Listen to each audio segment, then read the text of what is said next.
আমরা সকলেই জানি যে 1924 সাল রবীন্দ্রনাথের রূপকধর্মী নাটক রক্তকরবীর প্রকাশকাল।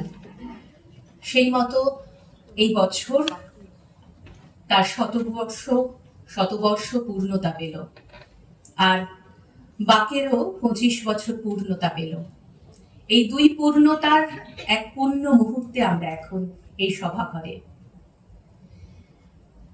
আমাদের মধ্যে আছেন বিশ্বজিৎ রায়, বিশ্বভারতী বিশ্ববিদ্যালয়ের বাংলা বিভাগের অধ্যাপক, গবেষক, প্রাবন্ধিক, ঔপন্যাসিক, নাট্যকার এবং সর্বোপরি আদ্যন্ত একজন গল্পখোর মানুষ। তাকে মঞ্চে ডাকছি।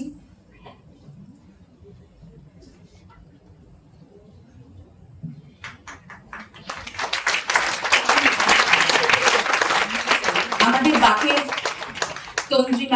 তন্দ্রিমা রক্ষী দিদির হাতে বিশ্বজিৎ বাবুর জন্য আমাদের আন্তরিক ভালোবাসা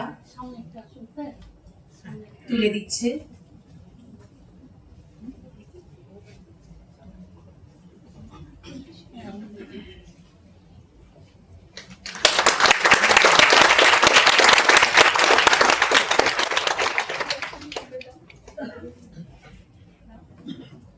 রক্তকরবীর শতবর্ষের আলোয় বাকের 25 বছর উদ্ভাসিত।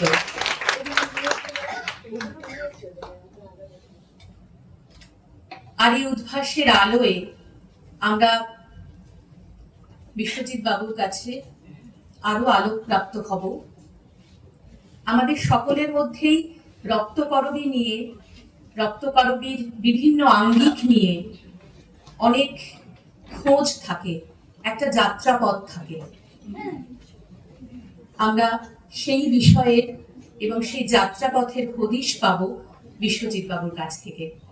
এখন আমরা সেই আলোচনা পর্বে, আমাদের অপেক্ষার প্রথম পর্ব, বিশ্বজিৎ বাবুর কাছ থেকে রক্তকরবীর বিভিন্ন বিষয় নিয়ে আলোচনা শুনব। যেই কথা দিয়ে আমাদের অনুষ্ঠান আজকে শুরু হয়েছে, অনুভবের বাঁচার কথা, বেঁচে থাকার কথা শুনেছি। আজকের এই অনুষ্ঠানের মূল ভাবনাই হলো সেই সঞ্জীবনী সুধার কথা শুনবো বিশ্বজিৎ বাবুর কাছ থেকে। এবং এর পরে রয়েছে আমাদের একটি প্রশ্নোত্তর পর্ব। আমাদের মধ্যে যা প্রশ্ন রয়েছে তার উত্তর আমরা বিশ্বজিৎ বাবুর কাছ থেকে পাবো। এখন বিশ্বজিৎ বাবুর কাছে যাচ্ছি। নমস্কার। আমি ওখানেই বলতে যাচ্ছিলাম, কিন্তু আমাকে উনি বললেন যে এখানে বসে বললে আমি সবাইকে এবং সবাই আমাকে দেখতে পাবেন, তাই আমি এখানে বসেই আপনাদের সঙ্গে আমার ভাবনা বিনিময় করব। আমাকে রত্নাদি যখন ফোন করেন এবং বলেন বাকের 25 বছরের এই অনুষ্ঠানে রক্তকরবী নাটক নিয়ে, আমি তাই নিয়ে কয়েকটি কথা আপনাদের সঙ্গে বিনিময় করব। তখন আমি জানতাম না যে এই মঞ্চটি অনুভবের নামে চিহ্নিত হবে। তখন আমি জানতাম না সত্যি সত্যি ডাকঘরের অমলের মতো জীবনের প্রক্ষেপ একজনের জীবনে অনুশীলিত হবে। সেদিক থেকে আমি না জেনেই নিজেকে ভাগ্যবান বলে মনে করছি। রক্তকরবী নিয়ে আমার কথা বলা আমি 40 থেকে 45 মিনিটের মধ্যে সীমাবদ্ধ রাখব। তারপর আপনাদের প্রশ্ন, মন্তব্য তার সম্মুখীন হব। প্রথমেই বলে রাখি যে রবীন্দ্রনাথের এই রক্তকরবী নাটকটি সত্যি সত্যি আমাদেরকে এই মুহূর্তে খুব গভীরভাবে ভাবাচ্ছে। রবীন্দ্রনাথ তার আর কোনো নাটক এইভাবে সম্পূর্ণ পৃথক 10টি পাণ্ডুলিপির মধ্য দিয়ে চূড়ান্ত পাণ্ডুলিপিতে পৌঁছে গেছেন, এরকম নিদর্শন রবীন্দ্রনাথের রচনাতে আর নেই। বোঝা যায় যে এই নাটকটি নির্মাণের জন্য রবীন্দ্রনাথকে অসম্ভব পরিশ্রম করতে হয়েছিল এক দীর্ঘ মনন যাত্রার মধ্য দিয়ে তিনি গিয়েছিলেন। এর পাশাপাশি আরেকটি কথাও আপনাদেরকে স্মরণ করিয়ে দিই যে বাংলা রক্তকরবী পত্রিকায় প্রকাশের আগেই ইংরেজিতে রেড অলিয়েন্ডার্স বিশ্বভারতী কোয়ার্টারলিতে প্রকাশিত হয়েছিল। এর থেকে এটাও বোঝা যায় যে এই নাটকের মধ্যে যে চিন্তন, সেই চিন্তন শুধু বাঙালিদের মধ্যে রবীন্দ্রনাথ সীমাবদ্ধ করে রাখতে চাননি। রবীন্দ্রনাথ যখন এই নাটক লিখছেন, তার চিন্তা যাতে অবাঙালি, সর্বভারতীয় এবং আন্তর্জাতিক পাঠকের কাছে পৌঁছে যায়, সে বিষয়েও তার মনোযোগ ছিল। প্রশ্ন হলো, কি ছিল এই নাটকে, কি বলতে চাইছিলেন রবীন্দ্রনাথ, যার জন্য বারবার কাটতে কাটতে কাটতে কাটতে একটা চূড়ান্ত পাণ্ডুলিপিতে তাকে পৌঁছতে হলো। রবীন্দ্রনাথের জীবৎকালে নাটকটির অভিনয় হয়েছিল, কিন্তু সেই অভিনয় এমন সাংঘাতিক নয় যা যারা নাটক দেখছেন তাদের চিত্তে তীব্র আলোড়ন তৈরি করবে। রবীন্দ্রনাথের নিজেরও সেই অভিনয় তেমন সুখকর বলে মনে হয়নি, তিনি তৃপ্তি পাননি। কিন্তু রবীন্দ্রনাথের এই নাটকটি স্বাধীনতার পর আমাদের কাছে যিনি নতুন ভাবে পৌঁছে দিলেন, তিনি শম্ভু মিত্র। এবং তিনি একটা বিশেষ উদ্দেশ্য নিয়ে এই নাটকটিকে আমাদের কাছে পৌঁছে দেওয়ার চেষ্টা করলেন। সেটা হলো এই রূপক এবং প্রতীকের বেড়াজাল ডিঙিয়ে শম্ভু মিত্র এই নাটকটিকে একেবারে আকারা বাস্তবের কাছাকাছি নিয়ে আসতে চেয়েছিলেন। এবং যারা এক বক্তার বৈঠক শঙ্খ ঘোষের সঙ্গে শম্ভু মিত্রের বাক বিনিময়ের ইতিহাস জানেন ও পড়েছেন, তারা জানেন যে এই নাটক যখন প্রস্তুত হচ্ছে, তখন একেবারে একজন সাধারণ মানুষ, একজন বাসের পরিচালক, তিনি এই নাটকের কাহিনী শুনছেন, অভিনয়ের প্রস্তুতি দেখছেন এবং তার ভালো লাগছে। শম্ভু মিত্রের উদ্দেশ্য ছিল, খুব সচেতন উদ্দেশ্য ছিল, যে রবীন্দ্রনাথকে একদল মানুষ বিশেষ নান্দনিকতার ঘেরাটোপে বন্দি করে রাখছে। রবীন্দ্রনাথ শীতল ঘরে রূপক এবং প্রতীকের বেড়াজালে আটকে পড়ছেন।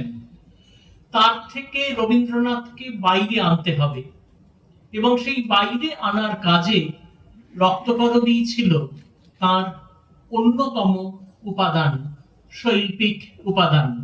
এবং আপনারা এটাও জানেন যে শম্ভু মিত্রের রক্তকরবীর যিনি অত্যন্ত তীক্ষ্ণ সমালোচনা করেছিলেন উৎপল দত্ত, তিনিও পরবর্তীকালে যখন জপেন্দার মতো চরিত্র তৈরি করেন, সেই জপেন্দা একেবারে সরাসরি প্রত্যক্ষ রাজনীতির সঙ্গে জড়িত যুবকদেরকে বারবার বলেন রবীন্দ্রনাথের রক্তকরবীর দিকে তাকাতে। এর থেকে বোঝা যায় যে স্বাধীনতার পরে এই নাটকটিকে বারবার ওই রূপক এবং প্রতীকের অন্তরাল থেকে বার করে আনার একটা মহতী প্রচেষ্টা শুরু হয়ে গিয়েছিল। কিন্তু সেই সময়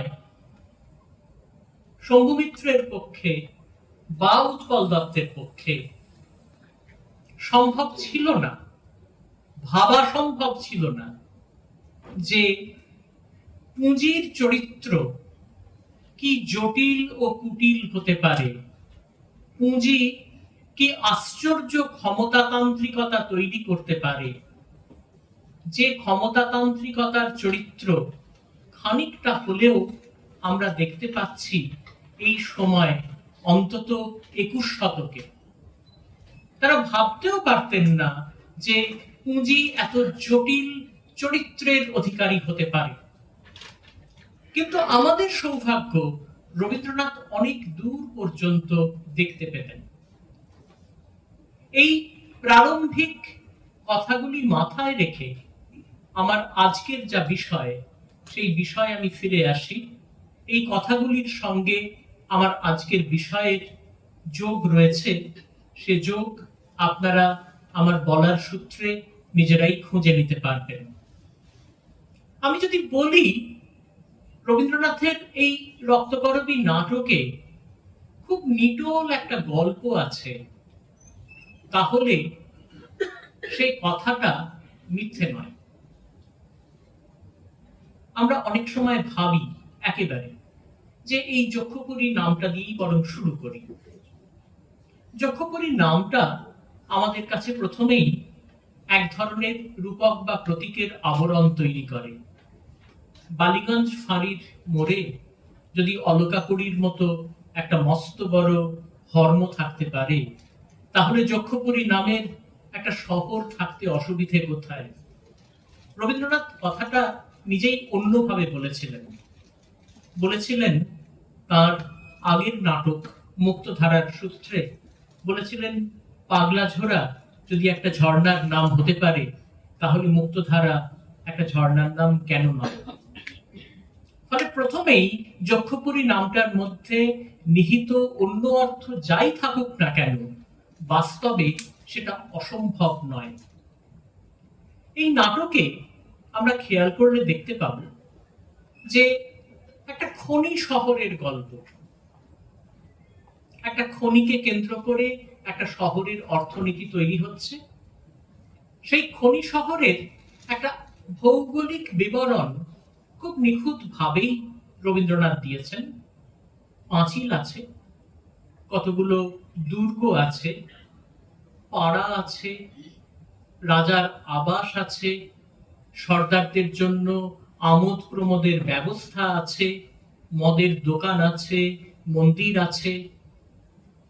যদি খেয়াল করেন, একেবারে একটা নিটোল বাস্তব সুপরিকল্পিত শহরের চরিত্র এঁকে ফেলতে পারবেন, ভৌগোলিক ভাবেই এঁকে ফেলতে পারবেন।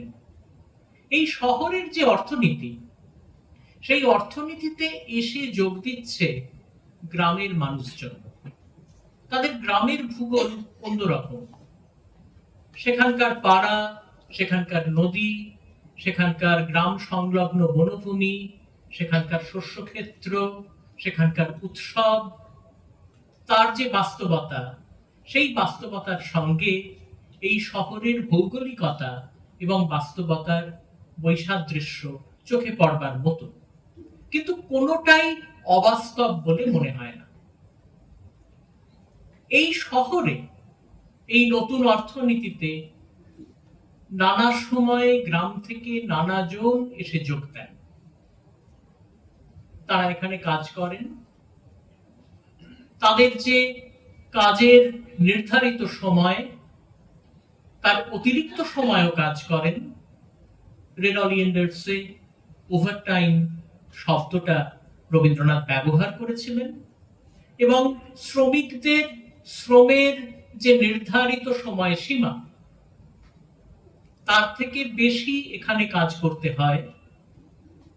12 এবং তার সঙ্গে আরো 4 ওভারটাইম অতিরিক্ত সময় তারা কাজ করেন। এটাও আপনারা খেয়াল করে দেখবেন যে এখানে বঞ্চনা এরকম নয় যে শ্রমিকরা কম টাকা পান। তারা যথেষ্ট বেতন পান। তাদের থাকবার জন্য রয়েছে বাসা। আমি ছোট্ট একটা টিকা যোজনা করি যে বাসা এবং বাড়ি, এই দুটো শব্দই এখানে ব্যবহৃত হয়েছে। চন্দ্রা এই চরিত্রটিকে সর্দার বলে যে তোমাকে তো খুব চমৎকার বাসা দিয়েছি, পাহারাদারও রাখা গেছে, তুমি কেন বাড়িতে যেতে চাইছো? আপনারা জানেন যে 20 শতকে বাঙালির ভাষায় বাসা এবং বাড়ি এই দুটো শব্দের পার্থক্য তৈরি হয়ে গিয়েছিল। বাড়ি বলতে আমাদের ছেড়ে আসা গ্রাম, যেখানে আমাদের কৌম, আমাদের পরিবার, আমাদের সামগ্রিকতা। আর বাসা বলতে কাজের সূত্রে শহরে যেখানে এসে আমরা থাকতে শুরু করলাম, অমিয়া দেবী চৌধুরানীর স্মৃতিকথা যদি পড়েন তাহলে দেখবেন এই দুটো আলাদা শব্দকে দুটো আলাদা অর্থে ব্যবহার করা হচ্ছে। এবং এইখানে তারা যক্ষপুরীতে চমৎকার একটা বাসা পেয়েছে। এই বাসাটা তাদের থাকার জায়গা, এবং যদি খেয়াল করেন তাহলে শ্রমিকদের এই বাসা একদিক থেকে কিন্তু বেশ সাজানো গোছানো, পাহারাদার ওয়ালা ব্যবস্থা রয়েছে, মদের দোকান আছে, আমোদ করা যায়, যেমন কর্পোরেট সেক্টরে হয় আর কি। এখন এই যে বাসা, এই বাসাতে তারা এসে কাজ নিয়েছেন এবং সেখানে একজনকে রাজা হিসেবে রাখা হয়েছে। রাজা শব্দটাও কিন্তু খুব অলিক বা দূরের বলে সেই সময় মনে হওয়ার কথা নয়। তার কারণ আপনারা এটাও জানেন যে আমাদের ইংরেজ উপনিবেশে দেশীয় রাজারা তখনও অবস্থান করছেন। ফলে রাজা বলতেই যে সেই সময় খুব সুদূরতা আমাদের মনে জেগে ওঠে তা নাও হতে পারে। এবং দেশ যখন দ্বিধা বিভক্ত হয়ে স্বাধীন হলো, তখন তো এই দেশীয় রাজাদের নিয়ে মহা সমস্যা। তারা কোথায় যাবেন, ভারতে যাবেন না পাকিস্তানে যাবেন, তাই নিয়ে অন্য এক রাজনীতির গল্প। তো এই যে রাজা, এই রাজাকে আমরা প্রথমে ভাবছিলাম যে তিনি বুঝি এই ব্যবস্থাপনার একেবারে শীর্ষে আছেন। ক্রমশ আমরা দেখব যে রাজা কিন্তু এই ব্যবস্থাপনার শীর্ষে নেই। অর্থাৎ আমরা আমাদের ওই সামন্ততান্ত্রিক ব্যবস্থাপনায় যেভাবে কল্পনা করি, ক্ষমতার পিরামিডের চরিত্র, যার উপরে থাকেন সামন্তরাজ এবং তার তলায় ক্রমশ অন্যান্যরা, খেয়াল করে দেখবেন যে রক্তকরণীতে কিন্তু সেরকম কাণ্ড হয় না।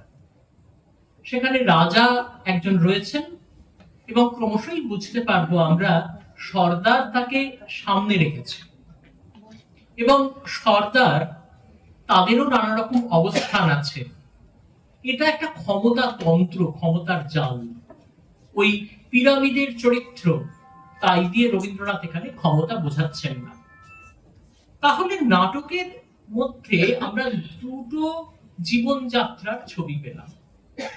একটা জীবনযাত্রা এই খনি শহরকে কেন্দ্র করে, সেখানে খোদাইকররা আসেন, সেখানে সর্দাররা থাকেন, মোড়লেরা থাকেন, এবং মোড়লেরা এই ক্ষমতাতন্ত্রের প্রতি আনুগত্য দেখিয়ে, ক্ষমতাতন্ত্র অর্থাৎ লাভের করি, লাভের মুনাফার যে ব্যবস্থা, সেটার প্রতি আনুগত্য দেখিয়ে ক্রমশই তারা মোড়ল থেকে সর্দারে পৌঁছে যেতে পারেন।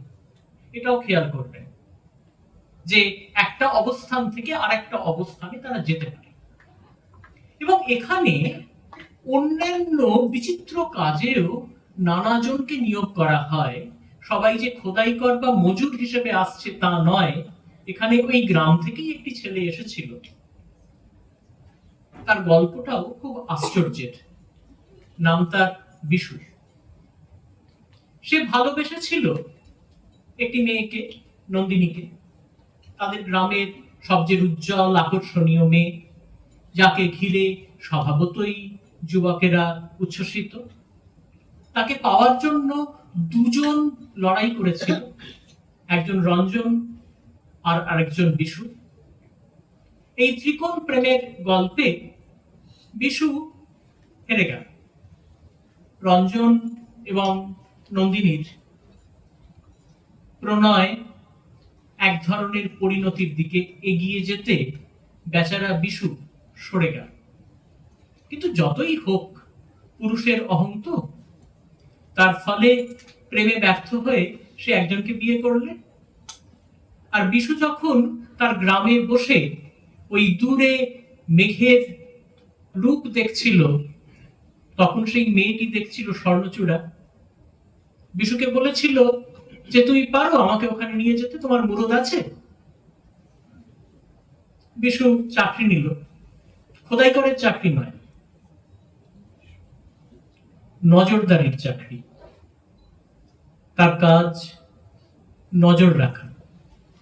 যেমন ধরুন, আমরা সবাই এই আশ্চর্য নিওলিবারেল অর্থনীতিতে তথ্যের নজরদারির মধ্যে বন্দী। সেই তথ্যের নজরদারির প্রতি যে আশ্চর্য দায়বদ্ধতা এবং যে তথ্যের নজরদারি আমাদেরকে নিয়ন্ত্রণ করে একরকম করে, তারই একটা চেহারা এখানে রয়েছে। বিশু এই চাকরিটা নিল এবং তারপর কিছুদিন বাদেই আত্মগ্লানিতে চাকরিটা দিল ছেড়ে। যখন চাকরি দিল ছেড়ে, তখন তার স্ত্রীও তার সঙ্গে আর রইল না, কারণ এতদিন তার ডাক পড়তো সর্দারদের বাগান বাড়িতে, এবার আর পড়বে না। এই গল্পগুলো যদি রাখেন মনে, তাহলে দেখতে পাবেন যে রবীন্দ্রনাথ এখানে আসলে এমন কতগুলো জীবনের কথা বলছেন যা আসলে আমি কি করে আমার জীবন কাটাবো, কেমন করে আমি বেঁচে থাকবো, কোন অর্থনৈতিক ব্যবস্থার সঙ্গে আমি নিজেকে যোজিত করব, তার কতগুলো ইঙ্গিত এখানে কাজ করে যাচ্ছে। এইবার রবীন্দ্রনাথ এই দুই জীবনের গল্প এবং দুই জীবনের গল্পের মধ্যে এক জীবন থেকে আরেক জীবনের দিকে চলে আসার গল্প, অর্থাৎ টানটা তো হচ্ছে এই যে ওই গ্রাম ছেড়ে বিশেষ এক ঘেরাটোপের মধ্যে বিশেষ একটা শহরে আমরা এসে উপস্থিত হচ্ছি। সেখানে তনখা অনেক মেলে এবং খুব ভালো থাকবার বাসা পাওয়া যায়, অনেকক্ষণ কাজ করতে হয়, সপ্তাহ অন্তে মদের অফুরন্ত যোগান পাওয়া যায়। এইটুকু বললে এটাকে কোনো অর্থেই রূপক বা প্রতীক বলে মনে হওয়ার কথা নয়। এইবার ধরুন, রবীন্দ্রনাথ এই গল্পটাকে এবার খুব মনস্তাত্ত্বিক ভাবে জটিল করছেন এবং এই নাটকে, রবীন্দ্রনাথের এই নাটকে সত্যি সত্যি একটা খুনের ঘটনা ঘটছে। সচরাচর আমরা রবীন্দ্রনাথের নাটকে ঘটনার ঘনঘটা দেখি না। শেক্সপিয়ারের নাটক, শেক্সপিয়ার যাদের জন্য নাটক লিখতেন এবং তার নাটকের অশান্ত দর্শকেরা, তারা তো কেউ আমাদের মতো এত শিলিত ভদ্রলোক ছিলেন না, তাদের জন্য শেক্সপিয়ার তার নাটকে নানা রকম ঘটনার ঘনঘটা। শেক্সপিয়ারের নাটকে কত খুন হয়, হাতের কাছে আপনাদের ম্যাকবেথ আছে। রবীন্দ্রনাথের নাটকে খুব একটা খুন জখম হয় না, কিন্তু এই রক্তকরবী নাটকে একটা খুন রয়েছে এবং এই খুনের ঘটনাটাই এই নাটকের একেবারে কেন্দ্রে রয়েছে। এবং এই নাটকে রবীন্দ্রনাথ যে বাঁচার কথা ভাবছেন এবং বলছেন, তার সূত্রপাত এই খুনের ঘটনাটা থেকেই শুরু হলো। এখনো পর্যন্ত আমাদের চোখের সামনে দুই ধরনের জীবনের কথা আছে।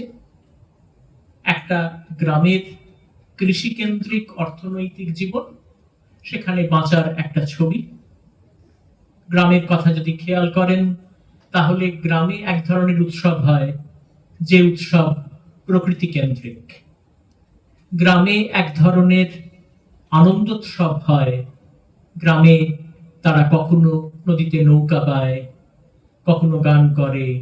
প্রকৃতির সঙ্গে তাদের আমোদের, তাদের আনন্দের, তাদের বেঁচে থাকার একটা অবিচ্ছেদ্য যোগসূত্র রয়েছে। ঠিক এর বিপরীতে আমরা একেবারে একটা শহরকে পাচ্ছি, যে শহর অত্যন্ত জ্যামিতিক। আমি আবারও কথাটা খেয়াল করিয়ে দিচ্ছি, আপনারা জানেন যে অনেক সময় সমাজতাত্ত্বিকদের মধ্যে দুরকম বাগান নিয়ে বিতর্ক হয়। একরকম বাগান যেটা রবীন্দ্রনাথ তার আকাশ প্রদীপে লিখেছিলেন তার বাড়ির পেছনে একটা অগোছালো বাগান ছিল। আরেক ধরনের বাগান হয় যেটা আপনি যত্ন করে জ্যামিতিক ভাবে তৈরি করছেন। আমাদের যে গ্রাম, সেই গ্রামের মধ্যে যে ভৌগোলিকতার ছবি পাই তাতে জ্যামিতি নেই, কিন্তু এই নতুন শহর একটা জ্যামিতিক চেহারা আমাদের চোখের সামনে তৈরি করছে। আমাদের জীবনযাত্রার মধ্যে একটা জ্যামিতি তৈরি হয়ে উঠছে। এইবার এই জ্যামিতিক অবয়ব, এই যে জীবনযাত্রার চরিত্র, এটাকে রবীন্দ্রনাথ প্রশ্ন করছেন, এটাকে রবীন্দ্রনাথ ভাঙতে চাইছেন। এই চাওয়াটা তার মধ্যে হঠাৎ তৈরি হয়নি। এই গল্পের পেছনে, গল্পের আগে কতগুলো ঘটনা ঘটে যাচ্ছে। রবীন্দ্রনাথ প্রথম বিশ্বযুদ্ধের চরিত্রের মুখোমুখি হচ্ছেন এবং তিনি খেয়াল করিয়ে দিচ্ছেন যে উগ্র জাতীয়তাবাদ পাশ্চাত্যে যুদ্ধকে অনিবার্য করে তুলছে এবং এই যুদ্ধকে তিনি সচেতনভাবে একেবারে অর্থনৈতিক লালসা সঞ্জাত বলে মনে করেন। এই যুদ্ধের পেছনে লাভ, অর্থনৈতিক দিক থেকে প্রাচুর্যের অধিকার পাওয়া, এটাই সবচেয়ে বড় কথা। যে কারণে আপনারা জানেন যে প্রথম বিশ্বযুদ্ধের মধ্যেই দ্বিতীয় বিশ্বযুদ্ধের হিটলারের উত্থানের বীজ নিহিত ছিল, কারণ যেভাবে অর্থনৈতিক দিক থেকে জার্মানিকে কোণঠাসা করা হয়েছিল তাতে জার্মানির উগ্র স্বাদেশিকতা জেগে ওঠা অনিবার্য ছিল। রবীন্দ্রনাথ এই প্রথম বিশ্বযুদ্ধের পর এবং প্রথম বিশ্বযুদ্ধ সংলগ্ন সময়ে, যেহেতু তার কিছুদিন আগেই তিনি নোবেল পুরস্কার পেয়েছেন, ফলে রবীন্দ্রনাথের কণ্ঠস্বর এবার আন্তর্জাতিক ক্ষেত্রে গুরুত্বপূর্ণ হয়ে উঠছে এবং রবীন্দ্রনাথ বারবার এই উগ্র ভৌগোলিকতা নির্দিষ্ট জাতীয়তাবাদের বিরোধিতা করছেন। ভূগোল খুব গুরুত্বপূর্ণ, জানেন। আমাদের প্রাকৃতিক ভূগোল আর আমাদের দেশের জন্য তৈরি করা ভূগোল দুই আশ্চর্য রকম আলাদা। নদীর কোনো দেশ হয় না, কিন্তু রবীন্দ্রনাথ রক্তকরবীর ঠিক আগে যখন মুক্তধারা লিখছেন তখন আমরা জানতে পারলাম যে ওখানে বাঁধ দিয়ে যা সকলের সম্পদ ছিল সেই জলকে একদলের জন্য করের বিনিময়ে দেওয়া হবে ঘোষণা করা হলো। যা প্রাকৃতিক, যা সকলের, তাকে একটা নির্দিষ্ট ভূগোলে আনা হচ্ছে। এটাই একদিক থেকে রবীন্দ্রনাথের কাছে প্রথম বিশ্বযুদ্ধের চেহারা। ফলে রবীন্দ্রনাথ যখন রক্তকরবী লিখছেন তখন এই যে দুটো আলাদা ভিন্ন ভৌগোলিকতাকে নির্দেশ করলেন, একটা জ্যামিতিক ভূগোল আর একটা প্রাকৃতিক ভূগোল, এবং যে জ্যামিতিক ভূগোল আমাদের জীবনযাত্রাকে এই চেহারা থেকে যখন এই চেহারায় নিয়ে এলো, যখন ফাগুলাল গ্রামে ছিল তার যে চারিত্র, আর যখন ফাগুলাল এই সীমার মধ্যে এসে পৌঁছলো তার যে চারিত্র সম্পূর্ণ আলাদা। এইবার প্রশ্ন হলো যে এই যে দুই জীবন, এই দুই জীবনের মধ্যে আমরা তো অনবরত সহজ সংঘাতের কথা ভাবি। সচরাচর আমরা ভাবি যে আমরা মুনাফাখোর এই জাতীয় জীবনকে দুমড়ে মুচড়ে ভেঙে সাংঘাতিক বিপ্লব করে জয়ী হব, এবং সেই জয়টা দেখানোই বুঝি আমাদের জীবনের মূল কথা। কিন্তু রবীন্দ্রনাথ এই রক্তকরবী নাটকে এত সহজে যে জীবন আরেক জীবনের দ্বারা পর্যুদস্ত হচ্ছে, সেই জীবনকে এত সহজে সমষ্টিগত জয়ের রূপকথার জীবন হিসেবে দেখাতে চাইলেন না। এবং সেই জন্যেই আজকে এই 2025-এ যখন আমরা একদিক থেকে জানি যে পূর্ব ইউরোপে আমাদের স্বপ্নের সাম্যবাদী রাষ্ট্রের পতন হয়েছে, যখন আমরা জানি নিওলিবারেল অর্থনীতি সাংঘাতিক জটিলতায় আমাদের মনকে আকর্ষণ করছে, তখন আমাদের রক্তকরবী নাটকের দিকে আবার তাকাতে হয় যে রবীন্দ্রনাথ তাহলে এই দুই জীবনের যে সংঘাত, দুই জীবনের যে বৈপরীত্য, দুই জীবনের যে দূরত্ব, সেটার থেকে কোন জীবনকে কিভাবে কেন বেছে নিলেন এবং তার পথই বা কি? এই প্রশ্নের যখন আমরা মুখোমুখি হই, তখন ওই যে খুন হলো একটি, ওই খুনটি আমাদের কতগুলি ইঙ্গিত দেয়। কি হয়েছিল, কেন খুন হলো? আমরা জানি না। আমাদের প্রথম একটু ধন্দ লাগে যে এই নাটকে রঞ্জন এবং নন্দিনী ঢুকে পড়লো কিভাবে। এর খুব একটা সদুত্তর নাটকে নেই, কিন্তু ভেবে নিতে দোষ নেই। রঞ্জন এই নাটকে যে ভূমিকা পালন করে, তাতে আমরা বুঝতে পারি যে রঞ্জন এখানে ঢুকে পড়ে এই ব্যবস্থার বিরুদ্ধে এক ধরনের অন্তর্ঘাত ঘটাতে চায়। নন্দিনী এখানে ঢুকে পড়েছে, নন্দিনী বলে যে রাজা তাকে অকাজের প্রয়োজনে এনেছেন,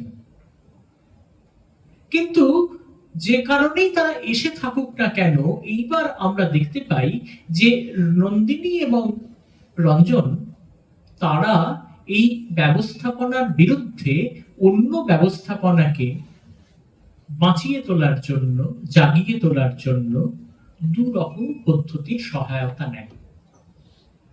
কি করে নন্দিনী? বাক, কথা বলে।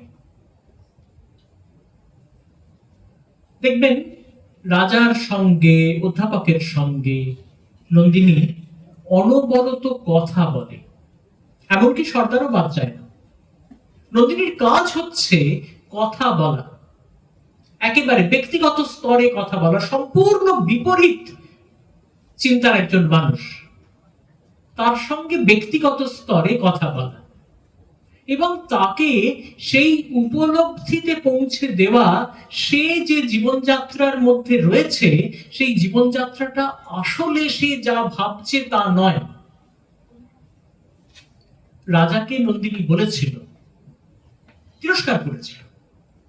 নন্দিনীর সঙ্গে রাজার যে কথার বিনিময় হয়, তাতে রাজা যে কথাগুলো বলে, সেই কথাগুলো নন্দিনী রাজাকে খানিকটা স্মরণ করিয়ে দিয়ে তার অবস্থা সম্পর্কে সচেতন করে তোলে। রাজা নন্দিনীর কাছে স্বীকার করে তার একাকিত্ব, মরুভূমির মতো তার একাকিত্ব। রাজা নন্দিনীকে বলে একটি পাহাড়ের কথা, সেই পাহাড়টি কি করে ফেটে ভেঙে চূর্ণ বিচূর্ণ হয়ে গিয়েছিল। এই রাজাকে নন্দিনী তিরস্কার করে বলেছিল যে লজ্জা করে না, তোমার লজ্জা করে না? এই জুজুর পুতুল সেজে থাকতে তোমার লজ্জা করে না? এই কথাটা রাজা যখন শুনেছিল, তখন রাজা এই কথাটা বুঝতে পারেনি। সে তো নিজেকে সর্বশক্তিমান বলে মনে করত। নন্দিনী দেখেছে রাজাকে, যে রাজা ওই তাল তাল সোনার বল নিয়ে খেলা করে, সাজায়। আমাদের গ্রেট ডিক্টেটরের কথা মনে পড়ে, চ্যাপলিনের গ্রেট ডিক্টেটরের সেই আশ্চর্য দৃশ্যের কথা মনে পড়ে, যেখানে গোটা বিশ্বটাকে নিয়ে চ্যাপলিন একরকম করে খেলছেন, তারপর বেলুনটা ফেটে যায়। রবীন্দ্রনাথ অন্যভাবে এই রাজার স্বপ্ন ভঙ্গ করেন। রাজা তখনও বোঝেনি সে আসলে সর্দারের সাজানো পুতুল, বুঝলো ওই খুনের মাধ্যমে। ধ্রুপদী গ্রিক নাটকে দুটো পরস্পর পরিপূরক কৌশলের প্রয়োগ আপনারা দেখেছেন।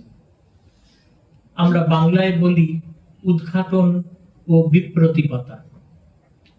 কোনো একটা নিহিত সত্য সত্য যা অগোচর ছিল তা উদ্ঘাটিত হলো, এবং তারপর ঘটনাক্রম যেদিকে যাওয়ার কথা ছিল সেদিকে না গিয়ে অন্যদিকে চলে গেল। যেমন ধরুন, আপনাদের চেনা অদিপাউসের গপ্পই বলি, যে এই যে ভয়ঙ্কর একটা অবস্থা এই দেশে, থিবসে, মুক্তি কোথায়?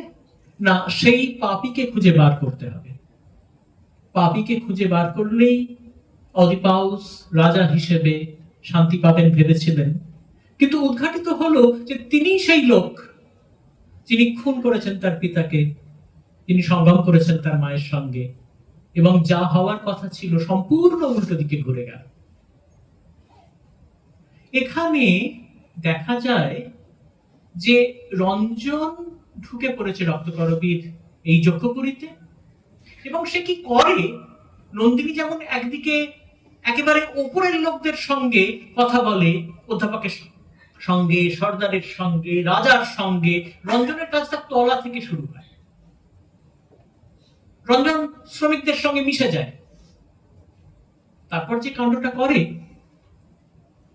হঠাৎ করে বলে যে আজ গান হবে। কেমন গান?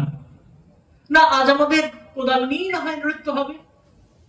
যেগুলো নিয়ে তারা একঘেয়ে কাজ করছিল সেগুলো নিয়ে গান গাইতে শুরু করে, একটা ভাঙা সারেঙ্গি বাজিয়ে বেরিয়ে পড়ে। মনে রাখবেন যে শ্রম,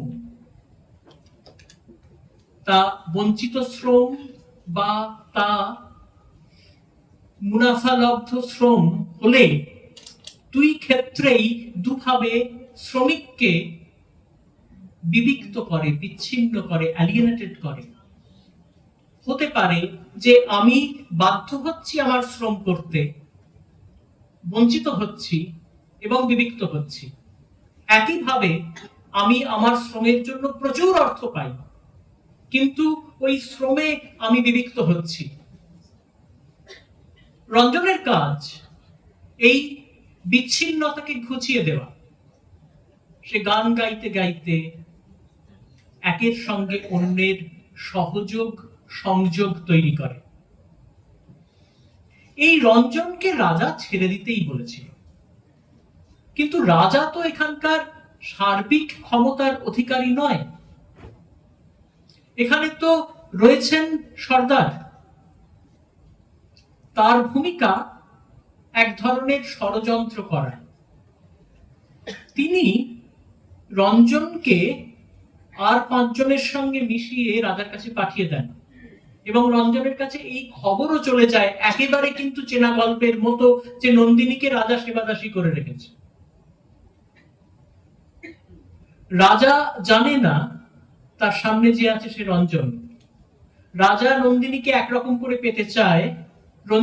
নন্দিনী রাজাকে একটা সীমা পর্যন্ত প্রবেশাধিকার দেয়, কিন্তু তারপর আর দেয় না।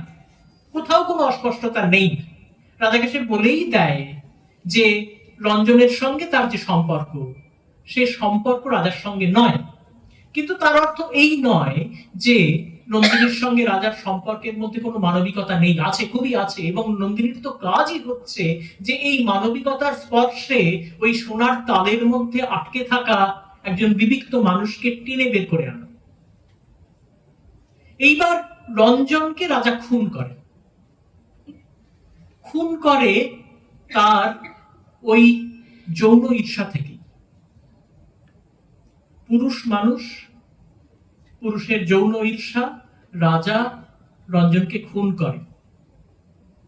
এবং রঞ্জনও রাজার প্রতি ওই তীব্র বিরক্তি নিয়ে গিয়েছিল, কারণ তার কাছে সর্দার মারফত খবর ছিল যে রাজা নন্দিনীকে তার সেবাদাসী করে রেখেছে।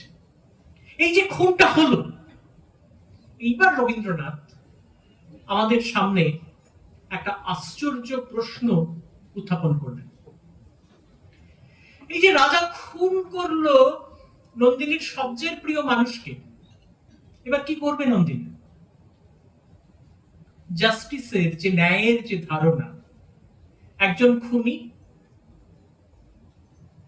তাকে নন্দিনী কি করবে? এইখানে একটা উদ্ঘাটন হয়। যে উদ্ঘাটন গ্রিক নাটকে হতো, এখানে উদ্ঘাটনটা একেবারে অন্য পর্যায় থেকে হচ্ছে। এই প্রথম যখন রঞ্জনের আত্মপরিচয় রাজার সামনে উদ্ঘাটিত হলো, নন্দিনী যখন বলে এই এই তো আমার রঞ্জন, তুমি রঞ্জনকে মেরেছো রাজা, তখন রাজা হাহাকার করে ওঠে যে আমার লোক আমার কথা শুনছে না। ওই যে প্রথম কথাটা নন্দিনী বলেছিল যে তোমার লজ্জা করে না জুজুর পুতুল সেজে থাকতে, না আমি আমি ওই ডিফ্যাক্টো ডিজিয়ার এই শব্দগুলো একেবারে রাষ্ট্রবিজ্ঞানের শব্দ, সভারেন কে আদত কে নকল, তা নিয়ে কথা না বলেই বলতে পারি যে এই প্রথম রাজার মোহভঙ্গ হলো, এবং আমরাও বুঝতে পারলাম যে এটা আসলে পুরনো সামন্ততান্ত্রিক ক্ষমতাতন্ত্রের গল্প একেবারেই নয়। রাজা সর্বশক্তিমান নয়, রাজাকে জুজুর পুতুল সাজিয়ে পুরোটা সর্দার করছিল। এবং এখানে একটা দৃশ্য আছে, আপনারা জানেন যে ডাক্তারবাবু এসেছেন, চিকিৎসক এসেছেন, তাকে জিজ্ঞাসা করছে সর্দার যে কেমন দেখলে কেমন দেখলে। সর্দার বললে যে মনটা তো ভালো লাগছে না। তখন সর্দার বলে আশ্চর্য আশ্চর্য, এই সময়ে আমাদের মুনাফা সবচেয়ে বেশি হচ্ছে। অর্থাৎ সর্দার চায় এই অর্থনৈতিক স্থিতাবস্থা বজায় রাখতে, এই জীবনটাকেই বজায় রাখতে। আর সেখানে এই খুন, এই উদ্ঘাটন, প্রশ্ন হলো যে তাহলে এখানে নন্দিনী কি করবে? সে কি রাজাকে প্রত্যাখ্যান করবে? রাজা তো খুন করেছে। এই খুন আমাদের ন্যায়ের ক্ষেত্রে দু ধরনের জাস্টিসের কথা আছে। এক ধরনের জাস্টিসকে আমরা বলি রেস্টোরেটিভ জাস্টিস। আপনারা জানেন নোয়াখালীতে, বিহারে হিন্দু মুসলমান পরস্পরকে খুন করেছে, প্রচন্ড দাঙ্গা হয়েছে। গান্ধী বিহারে যাচ্ছেন, নোয়াখালীতে হাঁটছেন। আপনারা যদি নির্মল কুমার বসুর সেই সময়কার ডায়েরি পড়েন তাহলে দেখবেন যে গান্ধী সকলের কাছে গিয়ে একেবারে তার সহযোগীদের বলছেন, কোনো নীরবতা, কোনো সাইলেন্স নয়, একেবারে জিজ্ঞাসা করছেন বলুন তো কি হয়েছে। আপনারা যদি 46-এর ডায়েরি পড়েন নির্মল কুমার বসুর, তাহলে দেখবেন যে কি ভয়ঙ্কর দাঙ্গার বিবরণে ভরা সে ডায়েরি। কিন্তু গান্ধী সেগুলোকে একেবারে গোপন করছেন না। যারা এই কাজটা করেছেন, গান্ধী মনে করেন যে তারা ধর্মত ধাতুগত ভাবে খুনি নন। তাদেরকে খুনি বলে দাগিয়ে দিলে এবং শাস্তি দিলে, সেই শাস্তি বিধান করলে প্রতিহিংসা প্রতিহিংসা প্রতিহিংসা এবং প্রতিহিংসা শেষ পর্যন্ত শূন্য শ্মশান করে তুলবে। ফলে সেখানে যে জাস্টিসের ধারণা, ন্যায়ের যে ধারণা, যাকে আমরা বলি রেস্টোরেটিভ জাস্টিস, সেখানে যারা এই কাজগুলো করেছেন তারা এই বিবরণের মধ্যে দাঁড়িয়ে অনুতপ্ত হন, তাদের শোচনা তৈরি হয়। রাজা এখানে নন্দিনীকে বলেছে যে তুমি আমাকে বিশ্বাস করতে পারবে, তুমি আমারই হাতে হাত রেখে আমারই বিরুদ্ধে লড়াই করতে পারবে। রক্তকরবী প্রতিহিংসার নাটক নয়।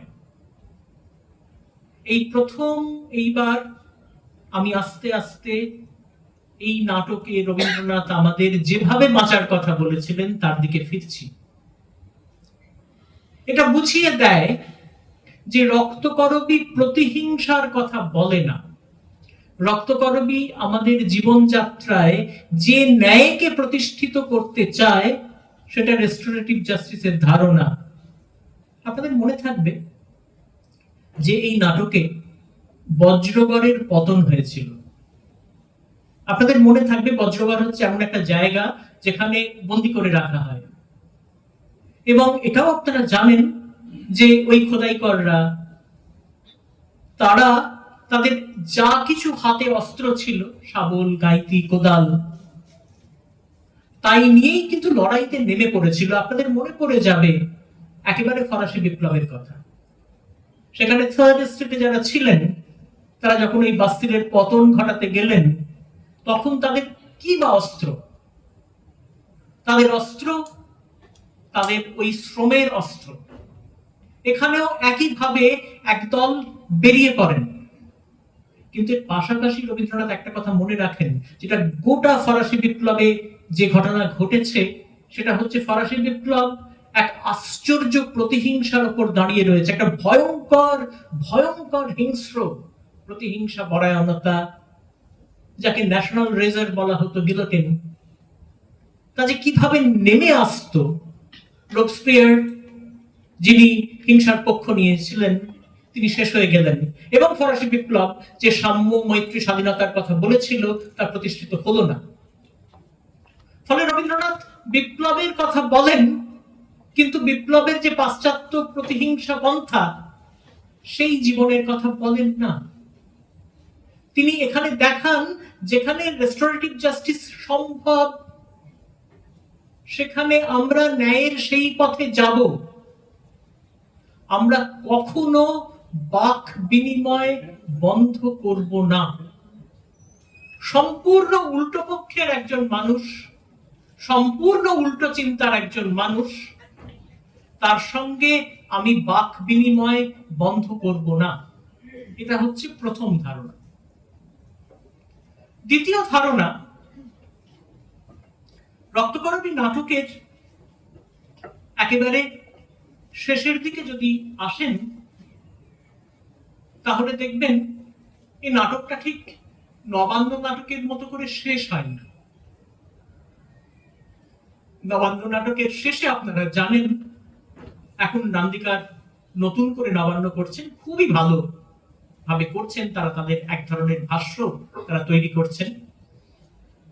কিন্তু রবীন্দ্রনাথের রক্তকরবী যখন সৌম্যমিত্রও করেছেন, সৌম্যমিত্রের, আমি আমার বয়সের জন্যই সৌম্যমিত্রের, আমি অত্যন্ত অর্বাচীন বয়সে, সুতরাং সৌম্যমিত্রের রক্তকরবী আমার জন্মের আগের ঘটনা। তো সেখানেও সৌম্যমিত্রের যে টেক্সট, মঞ্চ রূপায়ণ রক্তকরবী, সেটা পাওয়া যায়, আপনারা পড়ে দেখতে পারেন। সেখানে সৌম্যমিত্র ওই শেষে, সৌম্যমিত্র তখন গণনাট্য থেকে নবনাট্যের দিকে ঝুঁকে গেছেন, ওইভাবে আর ভাবেন না, কিন্তু সেখানে একটা আশার ইঙ্গিত দেখান, তাতে কোনো ভুল নেই। কিন্তু রবীন্দ্রনাথ দ্বিতীয় যে কাণ্ডটা করছেন এই জীবনযাপনের ক্ষেত্রে, এই প্রতিরোধের ক্ষেত্রে, সেখানে রবীন্দ্রনাথ মনে করেন যে বিপ্লবের কোনো ঘর হয় না। অর্থাৎ আপনারা যদি মনে করেন যে আমাদের এই অন্য জীবনটা রূপকথার মতো, আমরা যে জীবনের বিরুদ্ধে লড়ছিলাম তাকে পর্যুদস্ত করে এই রূপকথার মতো রাজা ও রানীর মতো সুখে বসবাস করব, এটা বিপ্লব নয়। রবীন্দ্রনাথের বিশ্বাসে এটা বিপ্লব নয়। আমাদের প্রতিনিয়ত সজাগ থাকতে হয়। রক্তকরবী নাটকের শেষে আমরা বুঝতে পারি যে এই নাটকের শেষে ফসলের গান রয়েছে, এই নাটকের শেষে বজ্রগড়ের পতনের খবর আছে, এই নাটকের শেষে রাজা বেরিয়ে পড়েছে, কিন্তু রাজা জানে যে সর্দার অন্যরকম ভাবে প্রস্তুত। রবীন্দ্রনাথ কখনো দেখাচ্ছেন না যে রাজা জিতে গেলেন। আসলে আমার অন্য জীবন, আমার প্রতি মুহূর্তের সচেতনতা, সেই সচেতনতার প্রায়োগিক রূপ কি হবে সেটা আমাকে প্রতি মুহূর্তে নতুন করে খুঁজে নিতে হবে। রবীন্দ্রনাথ তার জীবনের শেষের দিকে যখন মানুষের ধর্ম লিখছেন, তখন তিনি বললেন, সেখানে লিখলেন যে পশুর রয়েছে গুহা, মানুষের রয়েছে পথ, মানুষ অনাগারিক, মানুষের কোনো আগার হয় না, কোনো ক্লোজার নেই, এবং এক সময় যে ব্যবস্থা আমরা মাথায় করে রেখেছি, অন্য সময় সেই ব্যবস্থাকে সম্পূর্ণ ফেলে দিয়ে আরো একটা অন্য ব্যবস্থার দিকে আমি তাকানোর চেষ্টা করেছি। ফলে বিপ্লবের কোনো ঘর হয় না, বিপ্লবের কোনো থমকে যাওয়া চূড়ান্ত মুহূর্ত হয় না, বিপ্লব চলমান। যদি থেমে যান তাহলে কিন্তু আমাদের সামনে ওই উদাহরণ অ্যানিমাল ফর্মের উদাহরণ, যেখানে এক সময় আবার ইস্তাহার পশু খামারের ইস্তাহার, সামার মোর ইকুয়াল। তারপর দেখা যাবে ঘোড়া এবং শুয়োরেরা তারা কিভাবে প্রধান হয়ে উঠছে। ফলে এই যে অন্য জীবন, যে জীবনে আমি উপনীত হব, সেই জীবনে আমি প্রতিহিংসাকেই চরিতার্থ করব না।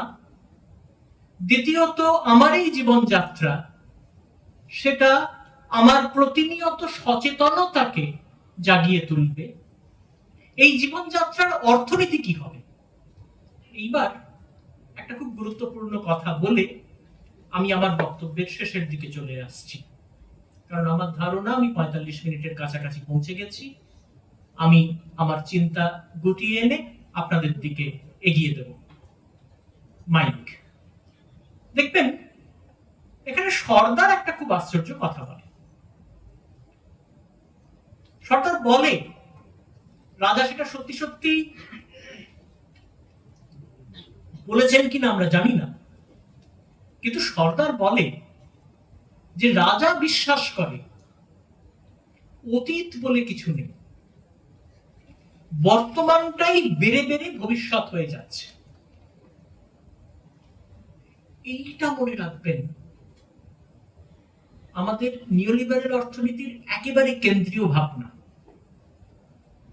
যে আমরা বেঁচে আছি কেন? আমাদের প্রফিটকে ম্যাক্সিমাইজ করার জন্য, মানে বর্তমানটাই ভবিষ্যৎ হয়ে উঠছে, অতীত বলে কিছু নেই। একেবারে পৃথিবীটাকে নিংড়ে নিতে হবে। যদি একেবারে কার্ল মার্কসের চিন্তা থেকে বলেন, তাহলে একজন শ্রমিকের গতর আমি নিংড়ে নেব, মেটাবলিজমের কোন রকম চেহারাতেই যাব না, তাকে কোন রকম আশ্রয় দেব না, তার গতরটাকে নিংড়ে নেব। এই যে নিংড়ে নেব, পৃথিবীকে নিংড়ে নেব,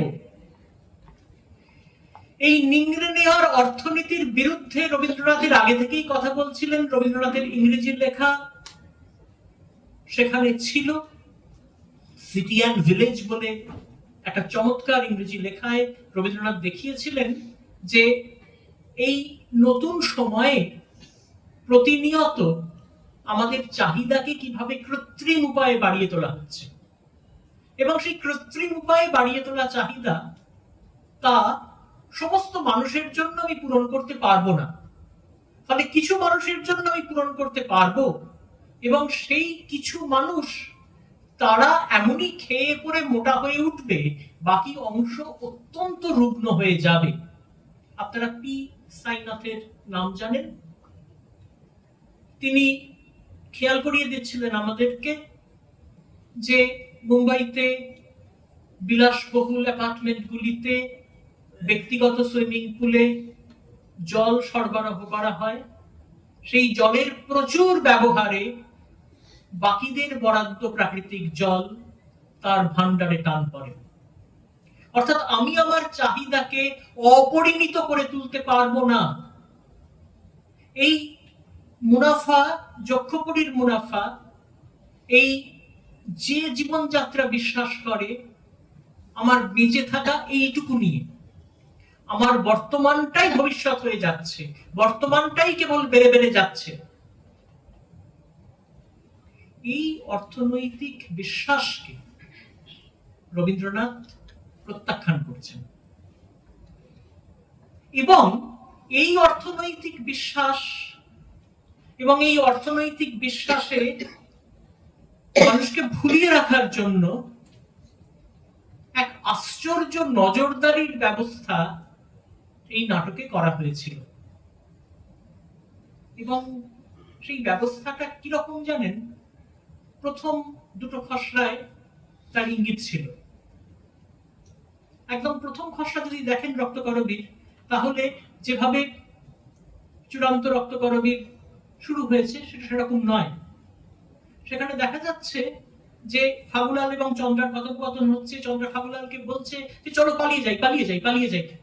ফাগুলাল বলে চন্দ্রাকে কোথায় পালাবে? চারদিকে কাঁটাতারের বেড়া, কুকুর তারা করবে। তারপরে একটা ভয়ঙ্কর কথা বলেছে জানেন, এই রাজার চোখে একটা চশমা আছে, সেই চশমাটা রাতে দেখে, দিনে দেখে, জলের ভেতরে দেখে, জলের ওপরে দেখে। রাজা যখন ঘুমিয়ে পড়ে তখনও দেখে চন্দ্রা, এই রাজার নজর এড়ানোর দেশ আমরা কোথায় পাবো? আসলে রবীন্দ্রনাথ এই নাটকে যে জীবনযাত্রার কথা ভাবছিলেন সেই জীবনযাত্রা প্রতিহিংসা বিরোধী, সেই জীবনযাত্রা কথোপকথনের পক্ষে, সেই জীবনযাত্রা ন্যায়ের ক্ষেত্রে রেস্টোরেটিভ জাস্টিসের কথা বলে, সেই জীবনযাত্রা প্রকৃতিকে নিংড়ে নেয়ার বিরুদ্ধে কথা বলে, সেই জীবনযাত্রা শুধু বর্তমানকে ভবিষ্যৎ বলে মনে করে না। এই যে কথাগুলো রবীন্দ্রনাথ বলছিলেন, এই কথাগুলোকে একরকম করে রূপায়ণেরও চেষ্টা করছিলেন তিনি সেই সময়। শ্রীনিকেতনে পল্লী সংগঠনের কাজ শুরু হয়ে গিয়েছিল এবং সেখানে রবীন্দ্রনাথ একটা কথা বলছিলেন যেটা আজকে খুব মনে রাখবার মতো।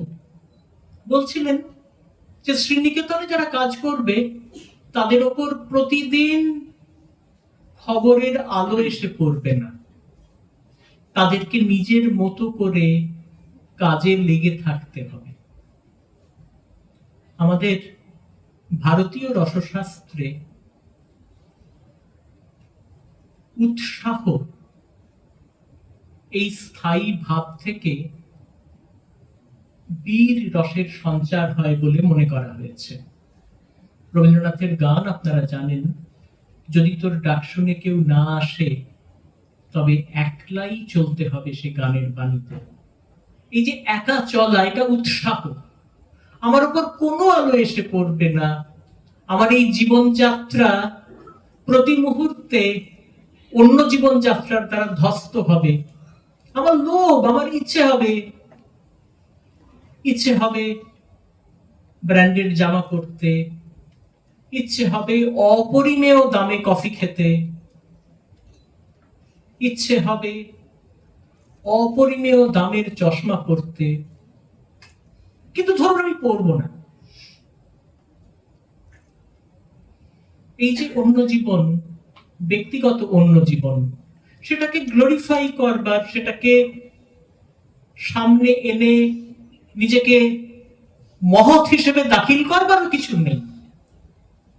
শুধু রবীন্দ্রনাথ খেয়াল করিয়ে দিচ্ছিলেন যে আসলে প্রাচুর্য ছাড়াও শ্রী হয়, নান্দনিকতা সম্ভব। প্রকৃতি সেই নান্দনিকতার অধিকারিণী। এই জ্যামিতিক ভৌগোলিকতার বাইরে ওই যে একক নিজের মতো করে বেঁচে থাকা, যে একের সমবায়ে ধীরে ধীরে স্বতঃস্ফূর্ত অনেক তৈরি হয়, যা প্রতিনিয়ত সচেতন থাকবার, তাই তো অন্য জীবন। এইভাবে বেঁচে থাকবার কথাই রক্তকরবী নাটকে রবীন্দ্রনাথ আমাদের একরকম করে বলেছিলেন, যা এই মুহূর্তে এই অ্যানথ্রোপোসিনের ডামাডোলে বিধ্বস্ত পৃথিবীতে আমাদের আরেকবার ভাবা উচিত বলে মনে করি। নমস্কার। এবার মাইক আপনাদের। রক্তকরবী কথোপকথনের কথা বলে, আমরা এখন সেই কথোপকথনের পর্যায়ে থাকব।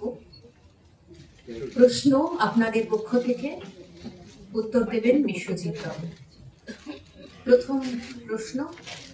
আচ্ছা, একটা জিনিস, আমি রক্তকরবী নাটকের গান শুনেছি এবং আপনি যে অন্য জীবনের কথা বললেন শুনতে পাচ্ছি না আমরা, ভালো লেগেছে। আপনি উঠে দাঁড়িয়ে প্রশ্নটা করলে আমাদের ভালো আচ্ছা, লাগবে। সেটা হচ্ছে যে সর্দার, যেটা বলছেন আর কি, সর্দার এটা কি কোনো ক্যারেক্টার, বা আমি আসলে পড়িনি তো, আপনি হ্যাঁ হ্যাঁ, রক্তকরবী নাটকে আসলে একটা শহরের কথা বলা আছে।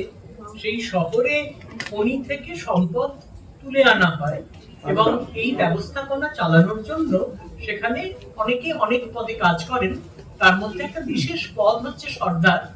3 জন সর্দারের কথা আছে, যার মধ্যে বড় সর্দার যিনি, তিনি সমস্ত কিছু আশ্চর্যভাবে পরিচালনা করেন তলায় তলায়, এবং সেই সর্দার মাঝে মাঝে ছদ্মবেশও ধরেন।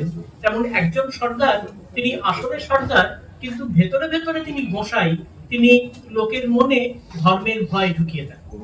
ফলে এই হচ্ছে রক্তকরবী নাটকের গল্প, সর্দার এই হচ্ছে চরিত্র। Thank you. আমার একটা প্রশ্ন ছিল, রক্তকরবী নাটকে একটি গানের একটি পংক্তি বাণী পাল্টে দুবার ব্যবহার হয়, আমরা জানি। ডালা যে তার ভরেছে আজ পাকা ফসলে, আর ধুলার আঁচল ভরেছে আজ পাকা ফসলে। তো ডালা কেন শেষে গিয়ে ধুলার আঁচল হয়ে যায়, তার কি কোনো সার্থকতা আছে বা কিছু? হ্যাঁ। সেইটা যদি একটু আলোচনা করেন। নিশ্চয়ই। আমি আসলে আজকে বলাতে অনেক কিছুই বাদ দিয়েছি। প্রথম কথা, 45 মিনিট তো, ফলে 45 মিনিটে আমাকে একটা রেখা তৈরি করতে হবে। আপনার এই প্রশ্নটি খুবই চমৎকার। যখন আপনি ডালা থেকে ধুলার দিকে যাবেন, তখন দেখবেন ডালায় এক ধরনের সীমাবদ্ধতা আছে, আর যখন আপনি ধুলাতে যাচ্ছেন তখন সেই সীমা ভেঙে যাচ্ছে। তখন ওই সংযোগের, সহযোগের, একেবারে রবীন্দ্রনাথের শেষের দিকে যখন আরোগ্য লিখছেন রবীন্দ্রনাথ, তখন ধুলিময় পৃথিবীর কথা বলছেন। হ্যাঁ, এই যে ধুলিময় পৃথিবীর কথা বলছেন এবং সেই ধুলিতে তার চেতনা সম্প্রসারিত হচ্ছে, তারই ইঙ্গিত এখানে ছিল। ফলে সেখানে ডালার যে সীমা, সেই সীমা উন্নত। আমরা এমন একটা সময়ের মধ্যে যাচ্ছি যেখানে আমরা দেখতে পাচ্ছি বিভিন্ন মধ্যপ্রাচ্যের দেশগুলোর মধ্যে বিবাদ, এবং দেখতে পাচ্ছি সৌদি আরব, ট্রাম্প, মানে অদ্ভুত, মানে বিশ্বটা যেন কতভাবে কবজা করা যায় তার একটা নানান প্রকল্প চলছে। মধ্যপ্রাচ্যে তেল, মানে হরমুজ প্রণালী আমার দখলে থাকবে, মানে কোন জিনিস আমাদের অংশীদার হলে আমরা বেশি ক্ষমতায় পৌঁছতে পারবো, মধ্যপ্রাচ্য থেকে আমরা রাশিয়া, বিভিন্ন দেশ এবং ভূভারত তথা গোটা বিশ্বকে কবজা করতে পারবো, তার একটা প্রক্রিয়ার মধ্যে দিয়ে আমরা যাচ্ছি, যার মধ্যে প্রচুর মানুষ, মানে প্যালেস্টাইনে 65,000 মানুষ মারা গেছে, যার মধ্যে 15,000 শিশু, এবং এই সময়ের মধ্যে দিয়ে যাচ্ছি। তো এই একটা সময়ের আমরা তো প্রতিফলন আমরা রক্তকরবী নাটকেও দেখেছি, যে কিভাবে মানে সেই ক্ষমতা বা সোনার মধ্যে থেকে সেই একটা ধনতান্ত্রিক ব্যবস্থা আমরা তার প্রতিফলন দেখেছি, এবং সেখান থেকে বেরিয়ে আসার একটা কথাও দেখেছি। তো আপনি বলার সময় বলছিলেন যে যখন হচ্ছে, রঞ্জন মারা যাচ্ছে, তার মধ্যে থেকে একটা রেস্টোরেশন জাস্টিস এর কথাও রবীন্দ্রনাথ ঠাকুর বলতে বলতে গেছে। তো আমার কাছে মানে আপনার বক্তব্যে আরেকটু বেশি স্পষ্টতা দাবি করছি আর কি, যে রেস্টোরেশন জাস্টিস বলতে আপনি কিভাবে এটাকে বলছেন? আমি রেস্টোরেটিভ শব্দটা ব্যবহার করেছি জাস্টিসের আগে বিশেষণ পদ হিসেবে। এখন আপনি ন্যায়ের ক্ষেত্রে, অর্থাৎ বিচারের ক্ষেত্রে, দুটো পথ অবলম্বন করতে পারেন। 1 নম্বর হচ্ছে যে যাকে আপনি আসামি বলে চিহ্নিত করছেন, তাকে আপনি কোনো একটা নির্দিষ্ট শাস্তি দিয়ে ন্যায় প্রতিষ্ঠিত হলো বলে মনে করছেন। যেমন ধরা যাক যে এখানে এই নাটকের গল্পে রাজা সে রঞ্জনকে খুন করেছে, তাহলে এখানে রাজার তো শাস্তি হওয়া দরকার। খুন তো করেছে সে, অর্থাৎ খুনের তো একটা শাস্তি তার প্রাপ্য। এখানে যাকে সে খুন করেছে সে হচ্ছে রঞ্জন, যার কাছে খুনের কথা সে জানতে পারলো সে হচ্ছে নন্দিনী। নন্দিনীর সবচেয়ে প্রিয় মানুষটিকে সে খুন করেছে। এইবার এখানে একটা বিকল্প হতেই পারত যে নন্দিনী খুব তীব্রভাবে রাজাকে প্রত্যাখ্যান করতে পারতেন, কিন্তু এই খুনের ঘটনা, এই খুন সত্য, এই খুন অন্যায়, এই খুন রাজার পৌরুষ এবং তার ঈর্ষার কারণ। কিন্তু তারপরে যে কাণ্ডটা হলো সেটা হচ্ছে রাজার মন বদল হলো। এই মন বদল যে হচ্ছে এটাকে নন্দিনী অনার করছেন। রেস্টোরেটিভ জাস্টিস এই কথাই বলে যে যেখানে আমি যে কাজটা করছে সে একটা পর্বের মধ্য দিয়ে দীর্ঘ কথোপকথনের মধ্য দিয়ে যদি তার চিত্তের সংশোধন হয় তাহলে সেটা আমরা মেনে নেব। এখন আপনি আসলে যে প্রশ্নটা করেছেন, আমি যদি আপনার প্রশ্নটাকে একটা বাক্যে নিয়ে যাই তাহলে এরকম দাঁড়াবে যে আপনি এই জাতীয় যে কথাগুলো বলছেন এগুলো অত্যন্ত ন্যাকা ন্যাকা, বিশেষ করে এই দক্ষিণপন্থী ভয়ঙ্কর যুদ্ধতান্ত্রিক রাজনীতিতে এই কথাগুলোর কোনো মানে নেই। আপনি ট্রাম্পকে এই কথা বললে ট্রাম্প আপনার ঘন্টা করবে। এই তো আমি আপনার প্রশ্নটাকে আপনার ভাষাতে নিয়ে যাচ্ছি। আমি জানি, আমি এই কথাগুলো যখন আমার ক্লাসে বলি তখন স্বভাবতই যারা আমার কথা শোনে তারা আমার থেকে বয়সে অনেক ছোট, তারা স্বভাবতই ভাবে যে এই সমস্ত অলিক বাজে কথার কোনো মানে হয় না। কিন্তু দেখুন, এই অলিক বাজে কথার একটা মানে তো হয়ই।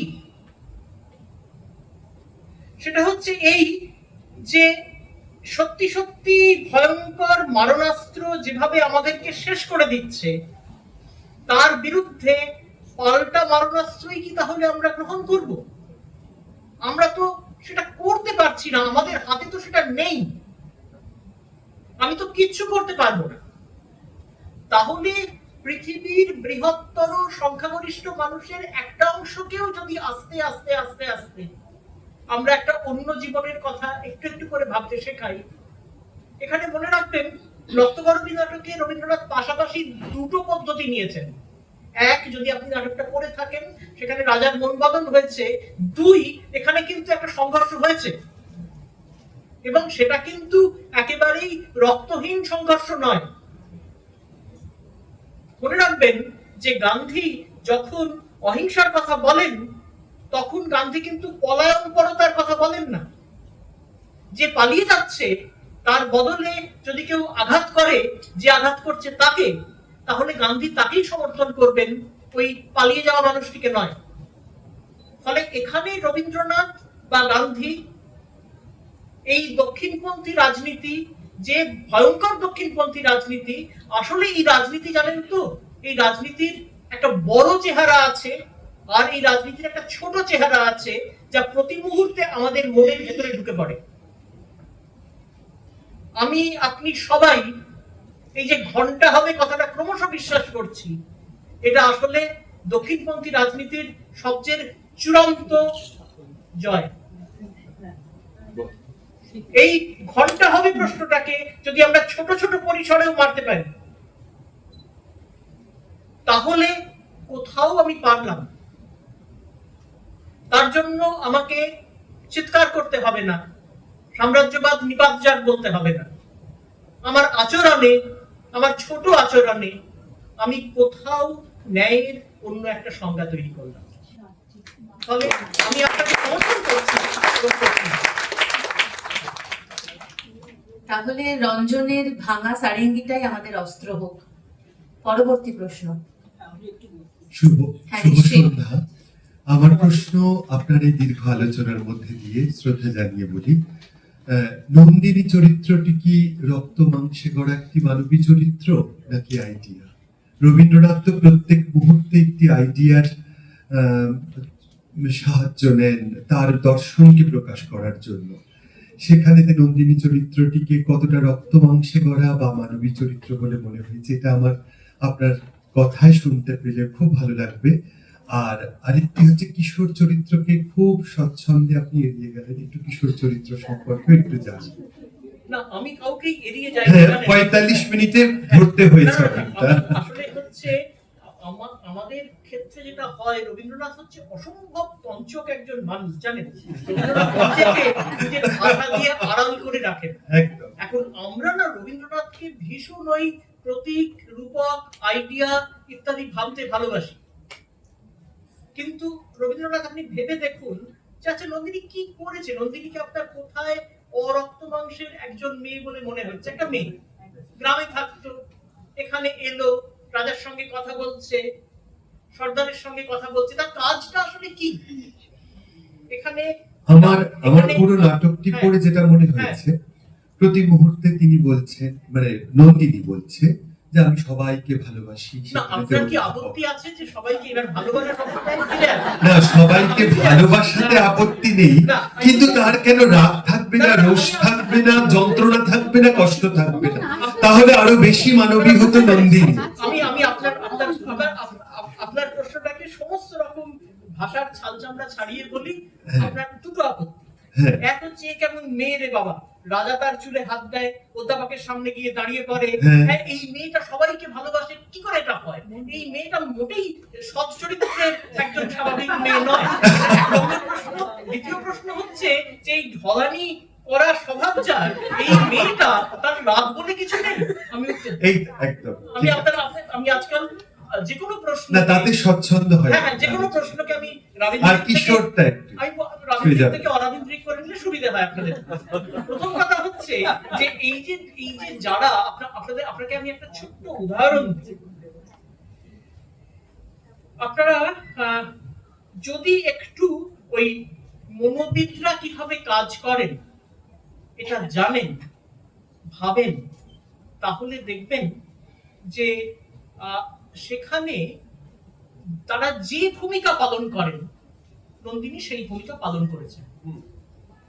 এবং রাজা যে নন্দিনীকে স্পর্শ করছে, সেই স্পর্শের একটা সীমা আছে। এবং সেখানে এটা হচ্ছে একটা অত্যন্ত সাহসের জায়গা, বুঝতে পেরেছেন? এটা অত্যন্ত সাহসের জায়গা যে এখানে নন্দিনী রাজাকে সেই স্পর্শের সজীবতা একটা সীমা পর্যন্ত প্রদান করছে। এবং এটা প্রদান করা, রবীন্দ্রনাথ মনে রাখবেন যে রবীন্দ্রনাথ রক্তকরবী লিখতে পেরেছেন বলেই একেবারে শেষের দিকে গিয়ে ল্যাবরেটরির মতো গল্প লিখতে পারেন। এবং সেখানে সোহিনীকে বলেন যে এর ভেতরে একটা আইডিয়ার ফল্গুধারা কাজ করছে, যে তার স্বামীর ওই ল্যাবরেটরিটাই হচ্ছে তার ধ্যানঘাট। ফলে এই যে স্পর্শের যে ট্যাবু, সেই ট্যাবু নিয়েই আমাদের নন্দিনী সম্পর্কে প্রশ্ন। দ্বিতীয় কথা, কি বলে নন্দিনীর কোনো রাগ হয়নি? খেয়াল করে দেখবেন যে নন্দিনী বারে বারে, এই যে নন্দিনীর সঙ্গে বিশুর সম্পর্কের দুটো পরত আছে। একটা পরতে দেখা যাচ্ছে যে বিশু নন্দিনীর থেকে সরে গিয়েছিল, এবং আরেকটা পরতে দেখা যাচ্ছে, মনে রাখবেন যে এই নাটকে নন্দিনীকে আনবার একটাই জায়গা যে আমাদের স্বৈরতান্ত্রিক ক্ষমতার যেমন একটা বিশেষ চরিত্র থাকে, তেমনি আমাদের প্রচলিত স্বৈরতান্ত্রিক একমাত্রিক প্রেমেরও আরেকটা চরিত্র থাকে। রবীন্দ্রনাথ এখানে সেই চরিত্রটাকেও ভাঙছেন এবং নন্দিনীকে দিয়েই ভাঙছেন। সেখানে সে অধ্যাপককে একরকম করে জাগিয়ে তোলে। এবং মনে রাখবেন যে কিশোর এই চরিত্রটা হচ্ছে যে একেবারে চাইল্ড লেবার। এবং আমি আজকে বলিনি যে আসলে রবীন্দ্রনাথ এই রক্তকরবী যখন লিখছেন, তার আগে দক্ষিণ আফ্রিকায় শ্রমিকদের সেখানে চাইল্ড লেবারদের কি অবস্থা ছিল, এগুলো সমস্ত রবীন্দ্রনাথ জানছেন। ফলে এখানে কিশোর হচ্ছে চাইল্ড লেবার, এবং সে এসে নন্দিনীকে রক্তকরবী ফুলটা এনে দেয়। আসলে জানেন, ছোট ছোট কথাগুলোকে আমরা অনেক সময় কাল্পনিক এবং অবাস্তব করে তুলি। যেমন ধরুন, এতদিন কোথায় ছিলেন, এই যে একটা কথা, এটা যখন বনলতা সেনে পড়েন তখন মনে হয় এ তো আইডিয়া করছি বুঝি। ধরুন রবীন্দ্রনাথ যে খুব সচেতন ভাবে এখানে বাসা আর বাড়ি বুনে দিয়েছেন, এখন প্রশ্ন হলো যে রবীন্দ্রনাথ কেন করতেন জানেন? যে রবীন্দ্রনাথ আসলে একেবারে তার সমকালীন বাস্তবকে স্পর্শ করেও তার মধ্যে এমন আশ্চর্য কতগুলো জায়গা রেখে দিতেন যা শুধু সমকালীন ফুরিয়ে যেত না। এই ফুরিয়ে না যাওয়া ভবিষ্যৎকে আমরা উল্টো দিক থেকে ভেবে আইডিয়া, সাংকেতিকতা, রূপক এইভাবে ভেবে ফেলেছি। আর সত্যি কথা বলতে কি, এইভাবে পড়ালে খুব সুবিধা হয়, বুঝলেন? ক্লাসে খুব সুবিধা হয়, সেই জন্য আমরা সেটা ভাঙতে চাইনি। সৌমিত্র একেবারে পরিষ্কার করে লিখে দিয়েছিলেন যে যারা রবীন্দ্রনাথকে এইভাবে আটকে রাখতে চেয়েছেন তাদের কাছ থেকে রবীন্দ্রনাথকে বের করে আনাই তার কাজ। একেবারে বলেছিলেন যে রবীন্দ্রনাথ পথে হোক।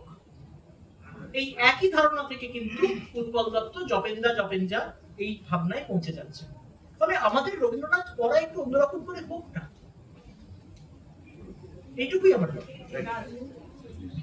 হ্যাঁ, বলছি যে প্রথম বলি যে আপনি বাকের একজন আমি পুরনো সদস্য হিসেবে আজকে একটু সমৃদ্ধ হলাম, আপনার লেখা তো পড়ি। সেটা হচ্ছে আজকে না আপনি একটা জায়গায় বললেন যে বাক কথাটি, আপনি বাক শব্দটি ব্যবহার করলেন বেশ কয়েকবার, এবং খুবই ভালো যে আমাদের কনভারসেশন চালিয়ে যেতে হবে, কথা বলতে হবে, এটা আপনি বললেন। আমার শুধু মনে হচ্ছে যে একটা ব্যাপারে একটু আমি জানতে চাইবো, যেহেতু আপনার ক্লাস আমি কখনো করিনি কিন্তু আপনার পড়া লেখা পড়েছি আজকে শুনছি, সেটা হচ্ছে এই যে ধরুন রক্তগরবীর যে ভাষা, রক্তগরবী রবীন্দ্রনাথের যে ভাষা টেক্সটটা, সেটাতে ধরুন যখন আপনার কিশোরকে নন্দিনী বলে যে তুই ফুল কোথায় পাস, ও বলে সেটা তোকে বলতে পারবো না, আমি তুই ভালোবাসিস ফুল তাই না। বা যখন বিশুকে বলেন যে গান তুই শোনাস, তোকে আমার কিছু দেয়া হয় না, তখন বিশু বলেন তোর সমস্ত না দেয়া আমি কপালে পড়ে চলে যাবো, তবু কোনো দেয়ার বিনিময়ে আমার গান বিক্রি করবো। আমি এই যে ধরুন ভাষা, এই যে ভাষা সংকেত, এবং আপনি যে জায়গায় আনলেন অত্যন্ত আশ্চর্যভাবে, যে সত্যি তো আমরা এই পৃথিবীতে দাঁড়িয়ে আছি, এইটাই একমাত্র আমাদের ইস্তেহার অস্ত্র হতে পারে, রবীন্দ্রনাথের রক্তগরবী। আমার কথা হচ্ছে এই যে ভাষাটা নিয়ে, যে রবীন্দ্রনাথ যে ভাষা নির্মাণ করলেন, সেখানে কি আমাদের কোনো কুহকের মধ্যে নিয়ে যায়, আমরা যারা বুঝতে পারি না এই ভাষাটা জন্য একটা ইন্টারপ্রিটার লাগবে? আমাদের কাছে গান আমাদের কাছে চলে আসে। আমি আমার কথা বলছি না, যে আমি সামগ্রিক আমার ভাইয়ের কথা বলি, আমার বাড়িতে যিনি কাজ করেন তার কথা বলি, তাহলে কিন্তু আমরা তো রবীন্দ্রনাথকে পাই, এবং আপনি দারুণভাবে আমাদের কাছে এনে দিলেন।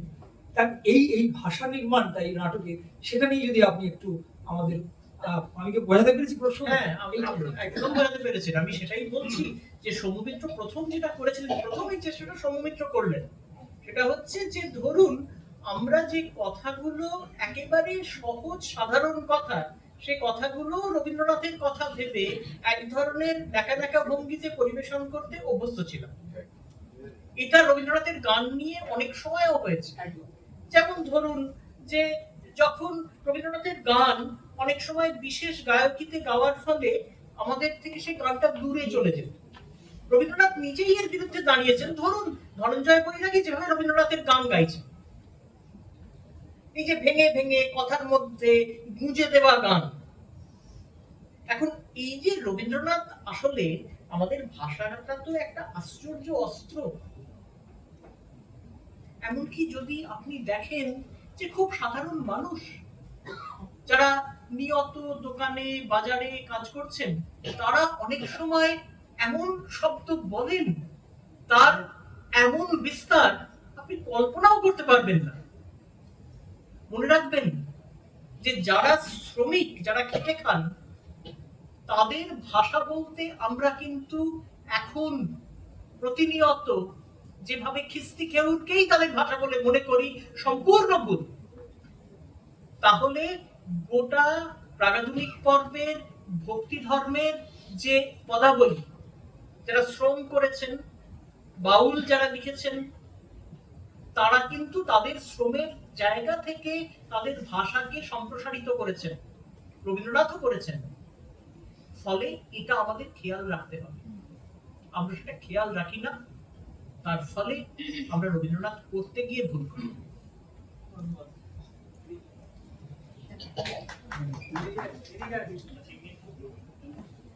হ্যাঁ, আপনি বলুন, আমরা তারপর ওনার কাছে যাব। বেঁচে থাকার যে কথা রবীন্দ্রনাথের, সেইখানে এই নাটকে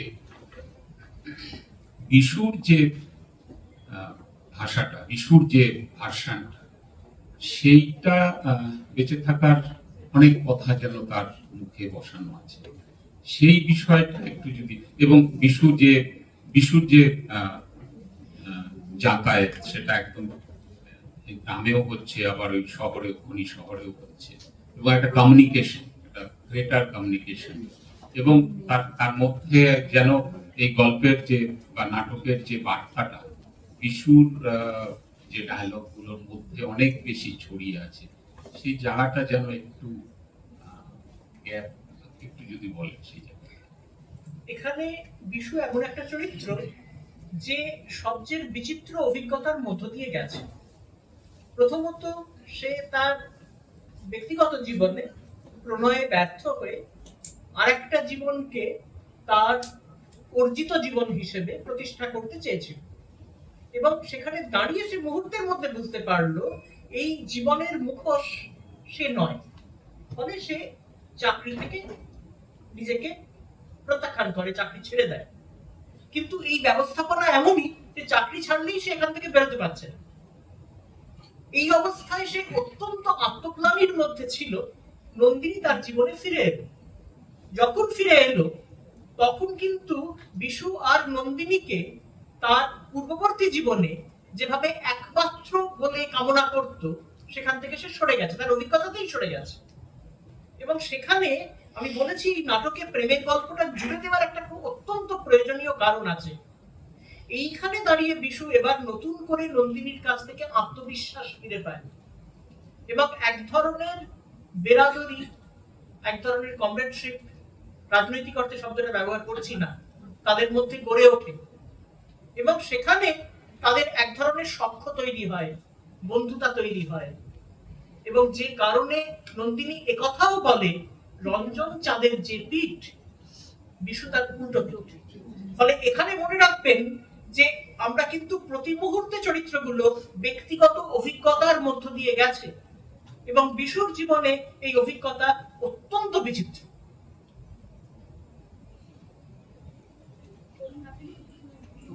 আমার একটা প্রশ্ন আছে।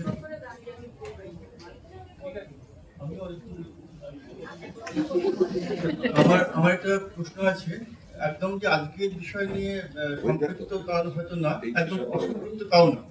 এখন রবীন্দ্রনাথের সভ্যতার যান্ত্রিকতা, অর্থনীতির একটা অমানবিক দিক নিয়ে অনেক চিন্তা করতেন, সেটা আজকে উঠেছে, বারবার উঠে এসেছে। কিন্তু অথচ রবীন্দ্রনাথ বিজ্ঞানকে খুব ভালোবাসেন। তো উনি বিজ্ঞানের অবশ্য একটা দিক উনি বারবার বলতে চেষ্টা করেছেন, আমি একজন বিজ্ঞান মগ্ন মানুষ হিসেবে বিশ্বাস করি না। উনি ভাবতেন যে বিজ্ঞান ক্ষুদ্র ক্ষুদ্র ক্ষুদ্র করে দেখছে, সামগ্রিক জিনিস দেখতে পায় না। আমরা যারা বিজ্ঞান করি তারা আমরা সেটা মানি না। কিন্তু আমি জানতে চাই যে একটা ততখানি সুনির্দিষ্ট প্রশ্ন না, যে বিজ্ঞানের অনিবার্য ফসল যান্ত্রিকতা কি না, এ বিষয়ে উনি কি ভাবতেন, বা কিভাবে বিজ্ঞান যান্ত্রিকতা থেকে মানুষকে মুক্তি দেবে, এ নিয়ে তার কোনো আশা ছিল কিনা, আশার উৎসই বা কি ছিল? প্রথম কথা, গান্ধী এবং রবীন্দ্রনাথ এই দুজন বিজ্ঞানকে একই তলে দেখতেন না। বিজ্ঞানের প্রতি গান্ধীর যে অনীহা, রবীন্দ্রনাথের সেই অনীহা ছিল না। রবীন্দ্রনাথ খুব সচেতন ভাবে বিজ্ঞান এবং প্রযুক্তি এই দুটোকে আলাদা করছেন। যেখানে প্রযুক্তিবিদ যন্ত্রবিদ হয়ে উঠছেন এবং তার প্রযুক্তি একেবারে মানুষের সঙ্গে মানুষের বিচ্ছিন্নতার কারণ হয়ে উঠছে, সেই প্রযুক্তিকে রবীন্দ্রনাথ সচেতনভাবে প্রত্যাখ্যান করতেন। কিন্তু যেখানে বিজ্ঞান সহযোগের সম্পর্ক তৈরি করতে পারে, সেখানে রবীন্দ্রনাথ বিজ্ঞানকে গ্রহণ করছেন। যে কারণে নিজের ছেলে রথীন্দ্রনাথকে কৃষি বিজ্ঞান পড়তে পাঠাচ্ছেন। রবীন্দ্রনাথের বিজ্ঞানের ক্ষেত্রে সবচেয়ে বড় ভাবনা ছিল যে রবীন্দ্রনাথ মনে করতেন যে বিজ্ঞানের দৃষ্টি বিস্ময়ের দৃষ্টি, এবং যেখানে রবীন্দ্রনাথ মনে করেন বিজ্ঞান আমাকে অনেক কিছু জানায় এবং অনেক কিছু জানাতে পারে না। আপনারা জানেন যে বিজ্ঞানের একটা বিশেষ ঘরানা, যাকে আমরা সায়েন্টিজম বলি, যেখানে বিজ্ঞান সবজান্তা হয়ে ওঠে। এই সবজান্তা বিজ্ঞান এবং সবজান্তা ঈশ্বর কোনোটাই রবীন্দ্রনাথের কাম্য নয়। এবং রবীন্দ্রনাথের এই বিজ্ঞান ভাবনার একটা সম্প্রসারণ সত্যজিৎ আরেক রকম ভাবে করেছিলেন, যেখানে সত্যজিতের হীরক রাজার দেশে প্রযুক্তিবিদ প্রত্যাখ্যাত হচ্ছে, এবং যেখানে সত্যজিতের আশ্চর্য বিজ্ঞানী, যেটা অনেকটাই সায়েন্স ফ্যান্টাসি, যেখানে শঙ্কু বারবার একটা কথা বলে যে বিজ্ঞানের সবকিছু জেনে ফেলবার অহমিকা, এটা ত্যাগ করা উচিত। এটাই রবীন্দ্রনাথের বিজ্ঞান সম্পর্কে ধারণা, যে কারণে একেবারে পৃথ্বী পরিচয় কাটতে কাটতে আলাদা করে বই হয়ে উঠলো বিশ্ব পরিচয়। এবং যখন বিশ্ব পরিচয় লিখছেন তখন রবীন্দ্রনাথ তার পক্ষে যথেষ্ট যতটা পদার্থবিদ্যা পড়া সম্ভব পড়ছেন। ফলে এই ছিল রবীন্দ্রনাথের বিজ্ঞান সম্পর্কে তার ধারণা, যেটা তৈরি হয়ে উঠছিল একেবারে ছোটবেলার বিজ্ঞান পাঠের মধ্য থেকে এবং যা বড়বেলায় একরকম পরিণতি পেয়েছিল বলে মনে করছি। ধন্যবাদ বিশ্বজিৎ বাবু, আপনার আজকের এরকম এনরিচড বক্তব্য আমরা সবাই খুব সমৃদ্ধ হয়েছি। আমি আজকের আলোচনার যে একদম কেন্দ্রবিন্দু সেই জায়গাটাতে আমি আসতে চাইছি। আপনি যেটা বলেছেন আমি তো অবশ্যই সেটা অনুধাবন করেছি। দেখছি প্রথমেই আপনি বলেছেন পুঁজি জটিল কুটিল চেহারা, তার সঙ্গে আরো কিছু বিশেষণ আপনি দিতে পারতেন হয়তো দেননি, ভয়াল এবং অত্যন্ত ক্ষমতাশালী। পুঁজির যে ব্যাপকতা এবং তার যে ক্ষমতা, এইবারে আপনি রক্তকরবীতে রবীন্দ্রনাথের যে অন্য পথের চলার যে কথাটা তুলে ধরলেন, এইটা কি মনে হয় যে এই অত্যন্ত একটা বলশালী একটা স্রোতের সামনে এই ভাবনা দিয়ে, এই ভাবনাই কি একমাত্র ভাবনা যেটা দিয়ে আমরা এটাকে কমব্যাট করতে পারি, বা নিজেদের সচেতন করে সংযমী করে এই রাস্তাতে হয়তো ব্যক্তিগতভাবে আমরা কিছু নিজের একটা সাফল্যতা বা নিজের প্রমোদে ঢালিয়া দিন মন ওইদিকে না গিয়ে একটা জীবন চর্চার মধ্যে দিয়ে গেলাম, কিন্তু সামগ্রিকভাবে এই ভয়াল পুঁজিবাদকে আটকানো বা এর একমাত্র এটাই কি এখনকার সময়ে, নাকি অন্য কোনো ভাবনা আপনার আছে? আমি আপনার অত্যন্ত একজন ভক্ত পাঠক। কথা হচ্ছে যে এটাই একমাত্র, এটাই শেষ কথা। রবীন্দ্রনাথই বেদে সব আছে, রবীন্দ্রনাথের সব আছে, এরকম কথা আমি কখনোই বলতে চাইনি, চাইও না। 2 নম্বর হচ্ছে যে মনে রাখবেন যে এই যে কথাটা বললেন যে পুঁজির একটা ভয়াল চেহারা আছে, নিশ্চয়ই পুঁজির একটা ভয়াল চেহারা আছে, কিন্তু মুশকিলটা কোথায় জানেন? যে প্রকৃতি পুঁজির থেকে বড়। অর্থাৎ যখন সত্যি সত্যি এই জীবনযাত্রা প্রকৃতিকে একটা ভয়ঙ্কর বিপর্যয়ের দিকে ঠেলে দেবে এবং সেই বিপর্যয়ের আভাস আমরা পেতে শুরু করব, তখন একটা অটোমেটিক চেক তার মধ্য দিয়ে আমাদেরকে যেতেই হবে। এবং তার কিছু কিছু ইঙ্গিত আমরা পাচ্ছি এবং কিছু কিছু ইঙ্গিত পাচ্ছিও না।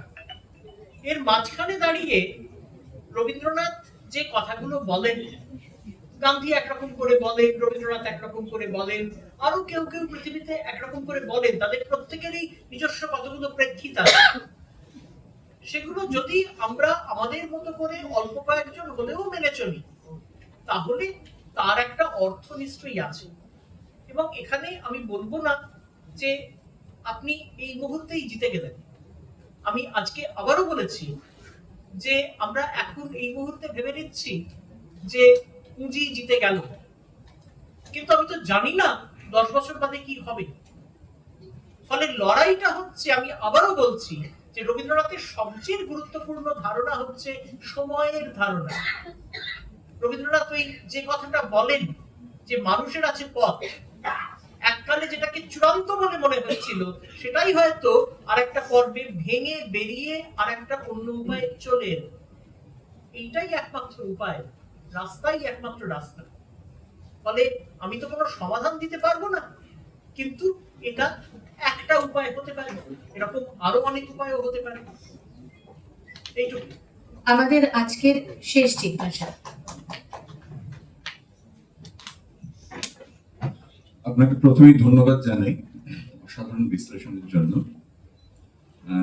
আমার একটা প্রশ্ন আছে যে এই নন্দিনীর সাথে রাজার কথোপকথনের মধ্যে এক জায়গায় রাজা হাতে একটা মরা ব্যাঙ নিয়ে বলছে যে এর মতো করে কিভাবে টিকে থাকতে হয় তারই রহস্য ওর কাছ থেকে শিখছিল। রাজাকে টিকে থাকার রহস্য শিখতে হচ্ছে কেন? এবং রাজা এটাও বলছে যে কি করে বেঁচে থাকতে হয় তাও জানে না। এটা যদি একটু বিশ্লেষণ করেন। আসলে এটা খুব ইন্টারেস্টিং প্রশ্ন। জানেন, রবীন্দ্রনাথ একেবারে ওই মানুষের ধর্ম যখন লিখলেন তখন সেখানে রবীন্দ্রনাথ ডারউইনের চিন্তার সঙ্গে তার এক ধরনের ভাবনা চিন্তার আদান প্রদান ঘটান। তিনি বলেন যে এই যে পশু জগতে বিবর্তন হয়েছে, বিবর্তনের পথে পশুরা বেঁচে থেকেছে, উদ্বর্তন হয়েছে, কেউ হেরে গেছে, কেউ অনড়ভাবে টিকে আছে, এর বাইরে মানুষের মনের আর একটা বিবর্তন হয়। এই মনের জগতের যে বিবর্তন সেটাই মানুষের বিবর্তন। এবার রাজা চরিত্রটার মধ্যে খেয়াল করে দেখবেন যে রাজা কখনোই কিন্তু একমাত্রিক চরিত্র নয়, যে কারণে নন্দিনী বলে যে রাজাকে দেখে মাঝে মাঝে আমি মুগ্ধ হই। এই যে রাজাকে দেখে আমি মাঝে মাঝে মুগ্ধ হই, রাজার এই বদলটা যে সম্ভব হলো, যেটা সর্দারের সম্ভব হলো না, তার কারণই হচ্ছে ওই যে রাজার মধ্যে কিন্তু এই কোয়ারিটা ছিল, এই প্রশ্নটা ছিল, এবং যে কারণে ব্যাংকটিকে মেরে ফেললো, টিকে সে থাকতে চায় না। নিজেকে ওই একই অবস্থায় একটা গুহার মধ্যে, রাজার তো একটা কোথাও তার বলের প্রকাশ হয়, প্রতিভার প্রকাশ হয়, ভুল দিকে হয়। ফলে এইখানে রাজা চরিত্রটা যে সর্দারের মতো নয়, রাজা চরিত্র যে একমাত্রিক ভাবে নেতিবাচক চরিত্র নয়, তারই ইঙ্গিত এই টিকে থাকা এবং বেঁচে থাকার প্রতিস্পর্ধার মধ্যে রয়ে গেছে।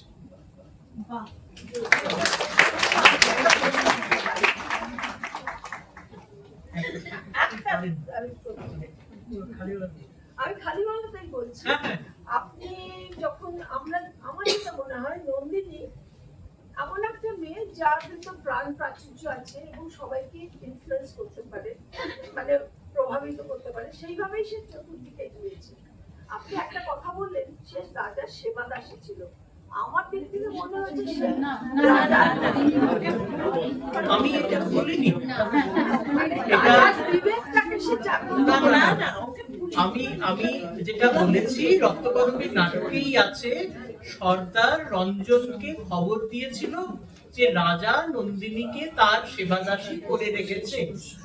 এখন এই যে ভুল খবর, এটা সর্দার ইচ্ছে করেই দিয়েছিল যাতে রঞ্জনের রাজার সম্পর্কে রাগ হয় এবং রাজার সঙ্গে সে একটা প্রতিদ্বন্দ্বিতায় যায়, যার ফলে এটা একেবারে ওই আমাদের হিন্দি সিনেমার মতো, বুঝলেন, যে খলনায়ক বারবার তার কাছে গিয়েছে, প্রত্যেকের কাছে। তাতে কোনো অসুবিধা নেই, এটা একেবারে আকারা ঘটনার কথা বলছি যে সর্দার বলে একটা দুষ্টু লোক ছিল, সে ভীষণ ভাবে রাজা এবং রঞ্জনকে লড়াইতে নামিয়ে দিতে চায়।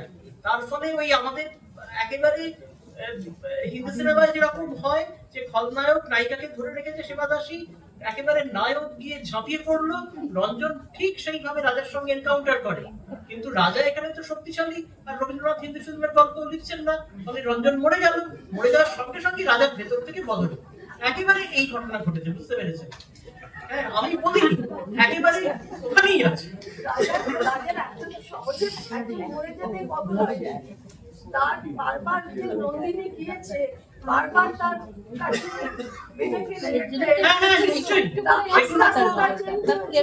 নন্দিনীর প্রতি তার একটা আলাদা ভালো লাগা ছিল, এবং পরে তার একটা আফসোস হয়েছে যে মরে গেল, আমার জন্য আমি কিছু দেখিনি। রঞ্জন মরে গেল না, রাজা মেরেছি, মরে কি করে যাবে বলুন, একেবারে ফিজিক্যালি তাকে মেরে ফেলেছে একদম। আপনার সঙ্গে আমার কোনো বিরোধ নেই, নন্দিনী এই কথাগুলো বলেছে, রাজা সেগুলো শুনেছে, এবং তারপর সে রঞ্জনকে না জেনে একেবারে ফিজিক্যালি অ্যাসল্ট করেছে এবং মরে গেছে। তার ফলে তার মনে হলো যে মেরে ফেললাম না জেনে, আমি তোকে ছেড়েই দিতে বলেছিলাম।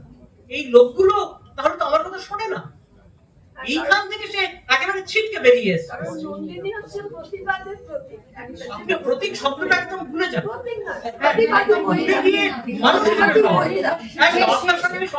ঠিক আছে, এবার দেবাশিস বাবু আপনি বলুন। আচ্ছা, আমার প্রশ্নটা ওই বেঁচে থাকার উল্লেখের একটু বাইরে।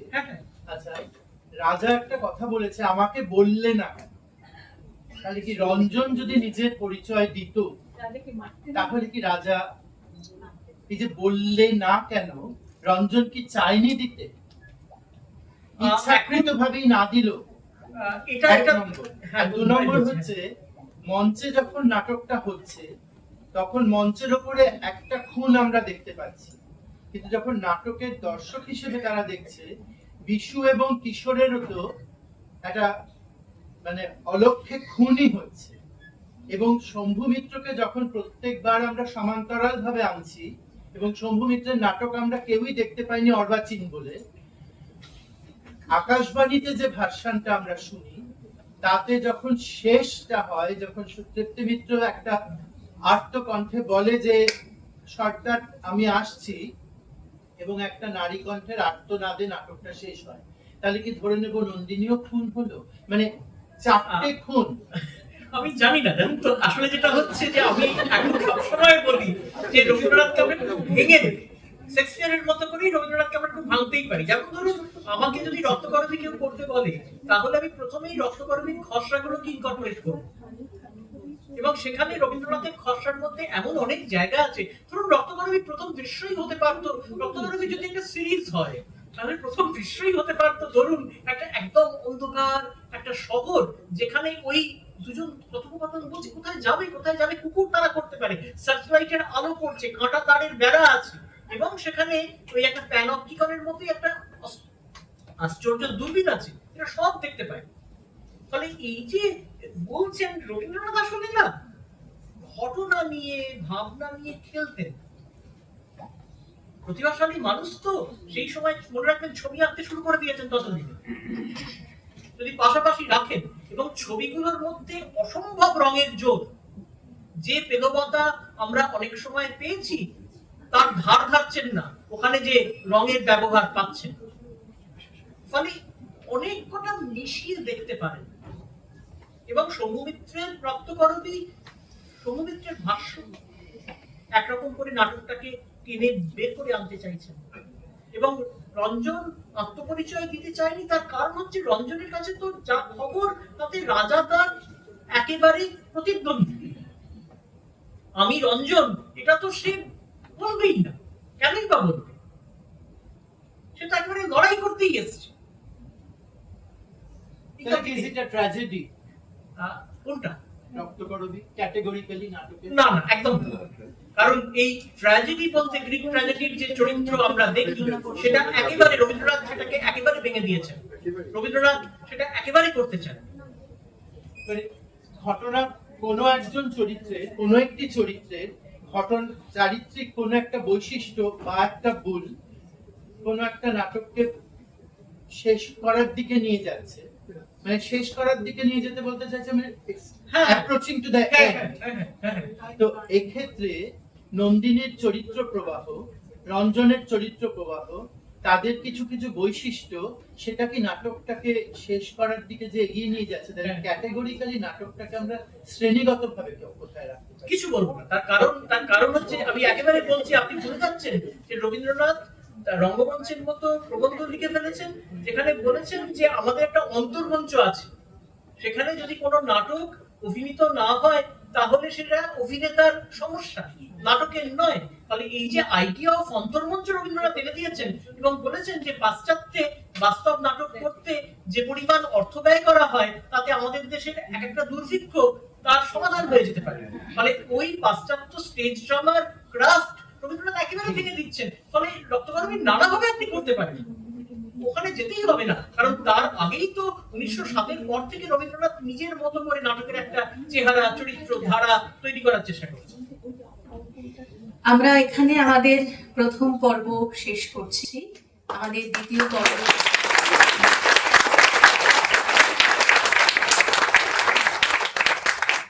মনোযোগী শ্রোতাদের অনেক ধন্যবাদ। আর মাত্র 45 মিনিটের এই আলোচনা যে এইরকম একটা মানে বিশদ আলোচনাকে এবং জ্যামিতিক আকারে রাখা যায় এবং সেটা এত প্রশ্নকে উস্কে দেয়, সেটা সত্যি আজকের বিরাট বড় পাওয়া বিশ্বজিৎ বাবুর কাছ থেকে। অসংখ্য ধন্যবাদ আপনার তরফ থেকে।